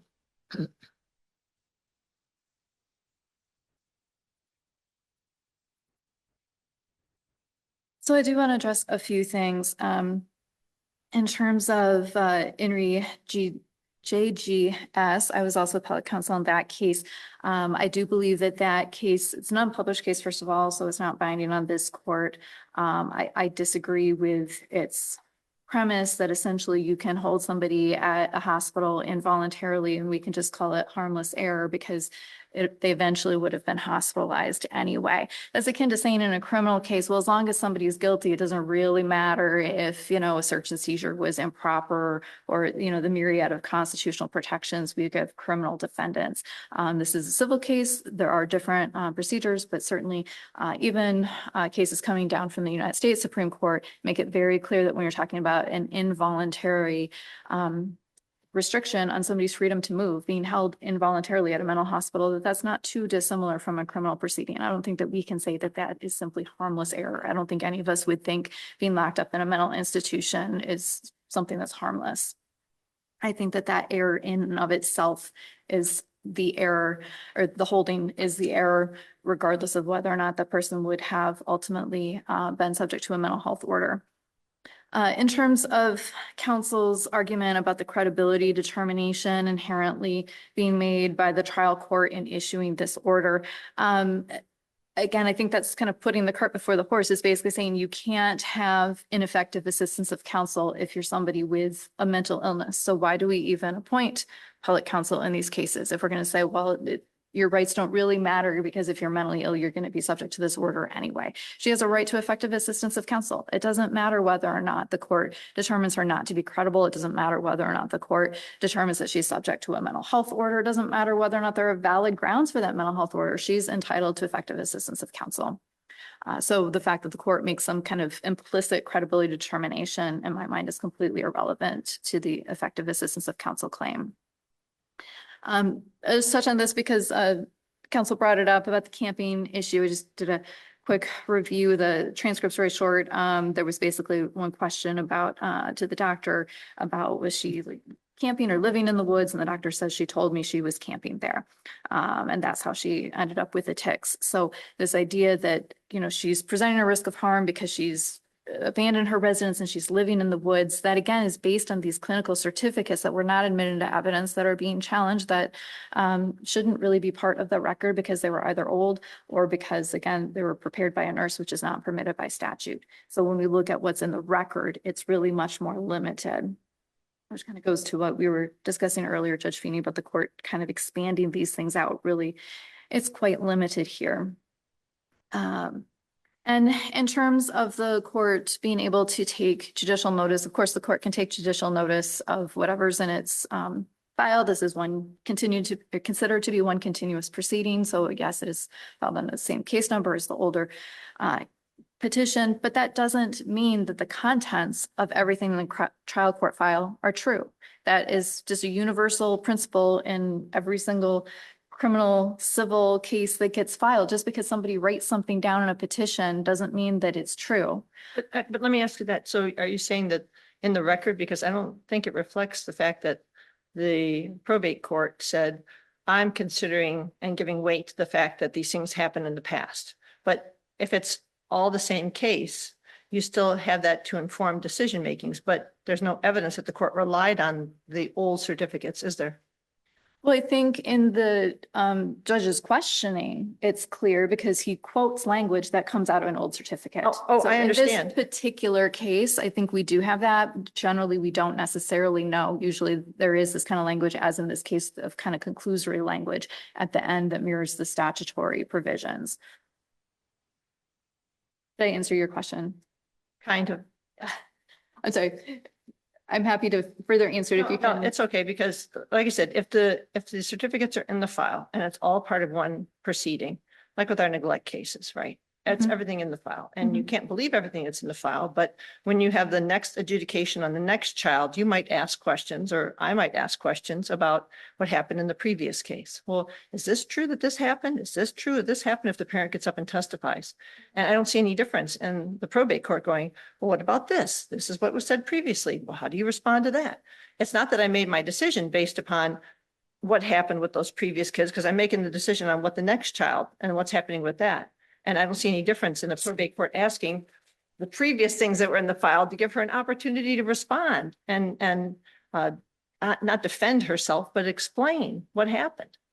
And I certainly understand where you're going. I think that there's some key critical differences in a juvenile proceeding. Typically, we have, allegations, a petition will get filed, and then we'll have a series of hearings so that there is an opportunity for those issues to be litigated. Here, she had a deferment on the prior petition, so that was not previously litigated. So I don't think it's appropriate to be relying on something where there was never a hearing or never an opportunity. So it would be akin to saying that there's aggravated circumstances that allows you to go straight to termination because a prior petition was filed as opposed to a prior termination. And let me ask you, can you cite me to the case that says that relying on a prior deferment and the petitions regarding a deferment is error? There is a dearth of published case law in mental That's health what I thought. proceedings. Okay, well, good, because I'm glad you didn't find anything, so. There are a number of, since the court rule changed to clarify that these are a right of appeal, there's a number of unpublished cases, but there's really just a handful of published cases. So there's very little, which is why I do think that this issue of whether or not a court can rely on certificates where somebody is not present to testify when the statute says that there's a right to cross-examine a witness, particularly here where you have one that was completely essentially thrown out because it was done by a nurse when the statute says it has to be done by a I want to get the medical terms right, psychiatrist or physician. Was a Clearly nurse not practitioner. I'm sorry? Wasn't it a nurse practitioner, not a nurse? It was, yes. That's not the same thing, but Nope. But the statute does clearly state I it. understand, but let's identify them correctly. So I do think that there are a number of issues where there's not good, clear published guidance on this, but I think that in this particular case, I do think that the judge impermissibly relied on those prior statements based on his questioning. Can you tell us what were these medical records that you referenced that would have assisted when the petition was dismissed, that the respondent could have gathered that would have assisted her with her defense? Yeah, and that actually is really clearly stated in the record. So because one of the allegations was that they're using the fact of her alleged delusions and her belief that she has this tic. Her testimony in the record was that she went to the dentist and the dental hygienist said, I think that there's a tick in your gum that I can't quite get out and I can't quite see, but you need to have this checked out. And so she was trying to check that out. And then it was in the process of trying to get that checked out that they then start using that against her, saying she has a delusion because she believes she has a tick in her gum. So she was trying to get medical records of her dentist to show that they were the ones that originally indicated that they were concerned about this. This wasn't a delusion. This was something that they indicated. So those were the medical records. So the dentist let her leave with a tick in her gum? I think that what was stated on the record was that they thought there was something there. They weren't entirely sure, but it was too embedded to really be able to identify what was happening. And she needed to get like medical intervention because there are some things, dentists kind of a little bit of a line sometimes between what you see a physician for versus what you see a dentist for. So they were referring out. Was that record from the dentist, was that ever part of the record here? No. And again, that relates to the ineffective assistance of counsel claim. I don't think if the dental records didn't support that, you wouldn't want Ms. Wagoner to be submitting evidence that was contrary to her client's well-being. Correct. And that is one of the challenges with these ineffective assistance of counsel claims is that we don't necessarily have complete information here. Okay. Does the court have any further questions for me? Thank you. Thank you, Your Honor. Thanks. Thank you both very much. Appreciate it. This matter submitted for decision. Next matter is docket number 12, case number 377409, Inree L. Carter Minor. We have Ms. Ingraham endorsed. Thank you and good afternoon, Your Honors. Amanda Ingram of the Kent County Prosecutor's Office on behalf of petitioner, the Michigan Department of Health and Human Services. I am ready to rest on my brief and would just invite any questions you may have. Questions? Let me, that was the next one. Wait. Nope. On this one, at the prelim, there was testimony that DHHS was moving toward termination, correct? Due to prior terminations? Correct. Okay. And did the referee's order reflect that? That one I cannot answer right now without. And do you know whether the original petition, whether it had marked all the boxes and checked all the forms to show that they were going to termination at the initial adjudication? I know that there was, I believe it was at the end of the addendum part of it. I'm not sure about the check boxes and stuff like that on the official scale form. But in Kent County's practice, as you probably know, they tend to add paragraphs at the end of the petition. And I believe at the end of it is where they requested termination So- under BI. So it said they request termination, but it didn't say at the initial disposition. How was the attorney for this individual supposed to know that they were going to move for a termination at the disposition if it's not even in the petition? That's how you know. It's in the petition. It's right before they had the signature. Okay, I guess my answer on that one is I did not come prepared to answer that specific question, so I. Okay. I mean, this did seem like it happened pretty quick though, didn't it? Correct, yes. I mean, it was, there was the prelim and not to mention, her attorney of record was not the one at either the preliminary hearing or the contested adjudication and then disposition, which of course was in two parts. So there was substitute counsel, but between that and the guardian ad litem appointed to her. Was the same GAL there? For the adjudication and disposition? I believe that it was actually a substitute GAL for the second part of that as well, if I recall correctly. And as I recall, mother was there for the adjudication, but may have left early and she didn't come for the disposition? Is that correct? Okay.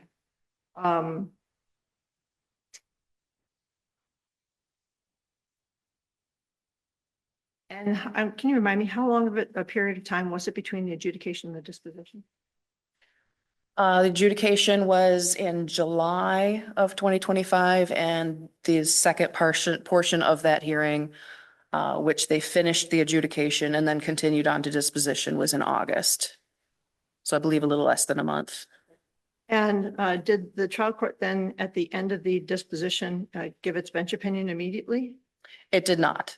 It waited a while or? The judge said that she will issue the oral opinion on the record and then recessed for, I believe it was maybe a little over an hour. But that wouldn't have been enough. Would that have been sufficient time for the court to review apparently all the documents that were admitted at disposition? I can't speak to how the judge would review the documents or if she had before, between the hearings or. Okay. I can't speak to how she would do that. Okay. I don't have anything further. Anything further? No. Okay, thank you. Thank you. This matter is submitted for decision. And the final matter on today's docket is number 13. Case 370656, in conservatorship of Nancy Ann Manusa. And this matter, no one was endorsed and will be submitted on the briefs. Thank you.